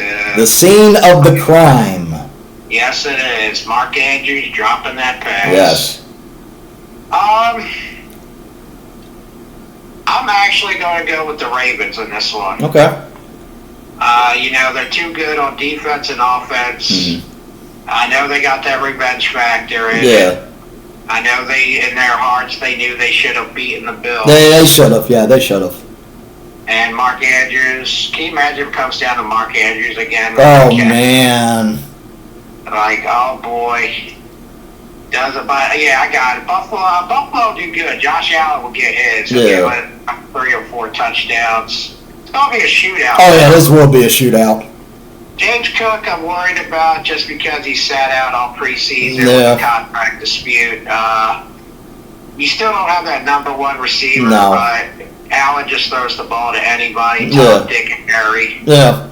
And you got Kincaid, and the Ravens made some adjustments on the D-line. And Well, the one thing is they're going to be without Derrick Henry for a while. why, the out? Suspended. Derrick Henry? Yes. For what? Yeah, he got suspended for 4 games. I think it was for PEDs. Did that just come up? Not come today? I think he did. I heard he got suspended. I don't know if it was a fake news or. It might have been fake because people were saying George Pickens. That was fake. Yeah, because I saw that one because I was like, wait a minute, ESPN did not report that. See, that's what sucks with all these AI and all No, that. that was I think it's fake because I didn't see it on the NFL or ESPN. I saw it on Facebook. I thought it came like breaking news once once we had. That was fake. Yeah, it is. Now that has now been verified. That is fake. Okay. So that has been verified. I thought that one was, but now let me look at that because you brought up the George Pickens one. I said, you know what? Let me check that. Yeah, that's been going around, but I haven't got like anything. No, and now that I'm looking at it, yeah, that is fake news. Okay. So that is a fake. So Derrick Henry will be playing. So for that one that everybody thought he got suspended, that is fake news. That now has been verified. Okay. So that has been verified. So that was fake. All right. Yeah, with all this crap with AI now. Oh, yeah. But yeah, definitely. You know, I got the Ravens in that one. I'm going to disagree. I'm going to go Buffalo. Buffalo has been good at home. Josh Allen puts up a lot of points there. If this game would have been in Baltimore, I would have took the Ravens in this one. But in this one, I'm going to take the Bills here. They get the win here. Since you're taking the Ravens, they have the Ravens as 1.5 underdogs. Yeah, I'll take the Ravens to cover. I'm going to take the Bills to cover to 1.5. Over or under 50 points? Damn, it's at 50? Yes.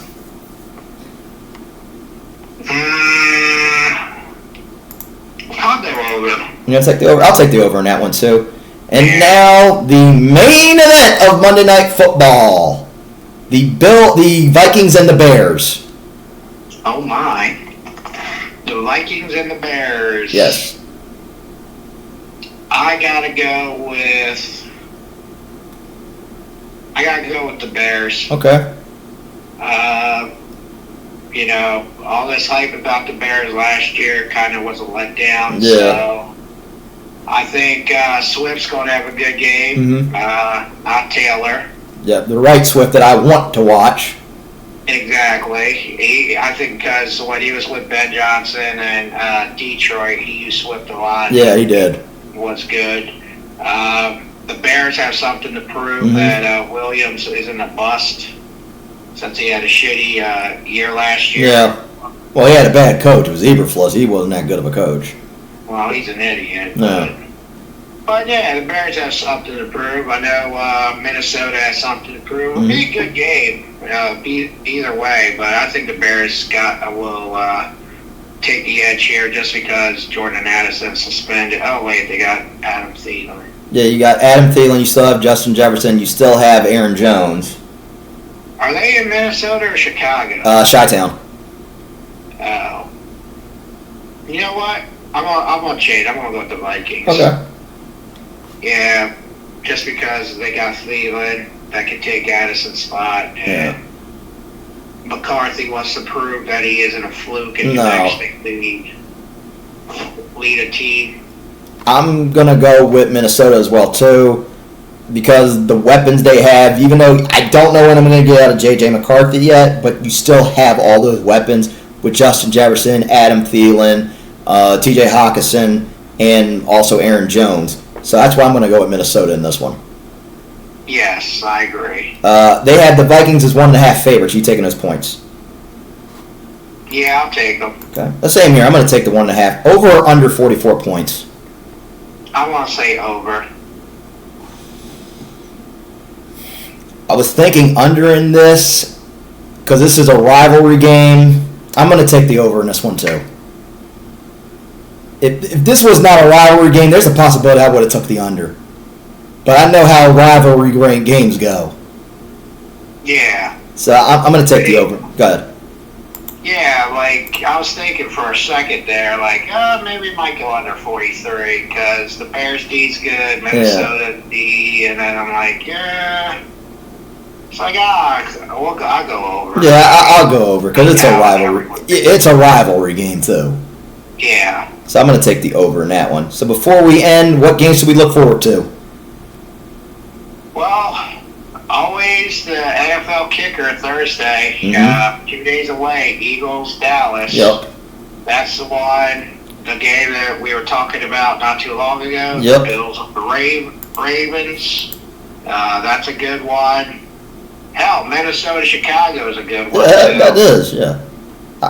Mine's, I'll say, is besides the kickoff weekend game, that's going to be one. I'll say Atlanta and Tampa, I think, is going to be a very good game. 4 o'clock wise, but Detroit and Green Bay is going to be a good one. And I said the Rams and Houston, that looks like a sleeper good game. I wouldn't sleep on. I know it's week 1, but that sounds like a sleeper good game. And besides... Yeah, it sounds like a good game. And Ravens Bills is going to be a good one, and the Monday Nighter. So those are my good games. And before we end, I'm going to say right now, tomorrow I will be at AEW, and I'm going to be in the casinos on Sunday and Friday. If you want to talk and meet with me, we can talk. I have cards if you want to follow this podcast. AEW, we could talk, whatever. And if you want to wish me a happy birthday, which is tomorrow for me, my 38th birthday, we'll be there. We could talk about wrestling, football, or anything. Don't mind. Happy birthday, young guy. Happy birthday. Thank you. Man, what it would be like to be 38 again.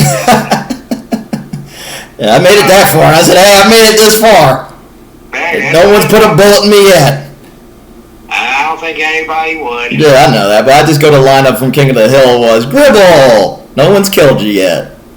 Scribble, scrabble. Yeah, God rest your soul for the voice of Dale Gribble. Oh. Yeah, but yeah, hopefully you have a good birthday. Yep. Hopefully they make a good AEW show for it. Yeah, I hope, and that's what I said. I'm praying. You know what you should do? You should be the streaker guy that just runs in the ring, says, John Moxley, I love you. Let me jump on you. That's what you should do. Say, we're going streaking, boys. We're going streaking. I don't think somebody will see my naked ass on television. You just wear blue and say, you're my boy, Blue. You're my boy. You know, just be like, oh, God, they can meet Tony before he presses charges. Right. But possibility I might meet Tony if he sees that sign. Yeah, have a bet. You have to run in the ring, say, Dallas sucks. Dallas. No, I ain't gonna do that. I can't do that to my... That's a Cowboy. That's a Cowboys fan. What's going on here? I can't do that, but I can't go against my own team doing that. But those are the games that I'm looking forward to. But before we end, it's just about that time. Well, this has been enough time for talk. It's time for kickoff. I'm Dave Walker. What'd you say? I said, good day, good sports, and let's go. Week 1 is here, what we all been waiting for. Yes. Better than sex. Yes. So let me start it again. So it's just about that time. It's time for... Oh, damn it. Bloopers. Okay, let me do this again. Well, Blooper? What? well, it's probably going to go on a blooper because I fucked up my own You're catchphrase. sitting there streaking and yelling out, that's my boy, Blue. That's what you're thinking of. Well, you got me laughing about this. I can't get it. Let me get it down. Okay, here we go. Hey, you could join the Don Callis family in NXT. Oh, man. Well, it's just been... It's just been about that Can time. you handle it? Hold on, I got it. Hold up. All right, here we go. It's just been about that time. Ugh. Well, it's been enough time for talk. It's time for kickoff. I'm Dave Walker with Joe Law. We'll see you next week. Bye-bye. All right, good day, good sports. Yep. See you around, guys. All right, man, have a good birthday. I will. Thank you. You're welcome, brother. Bye-bye. Later.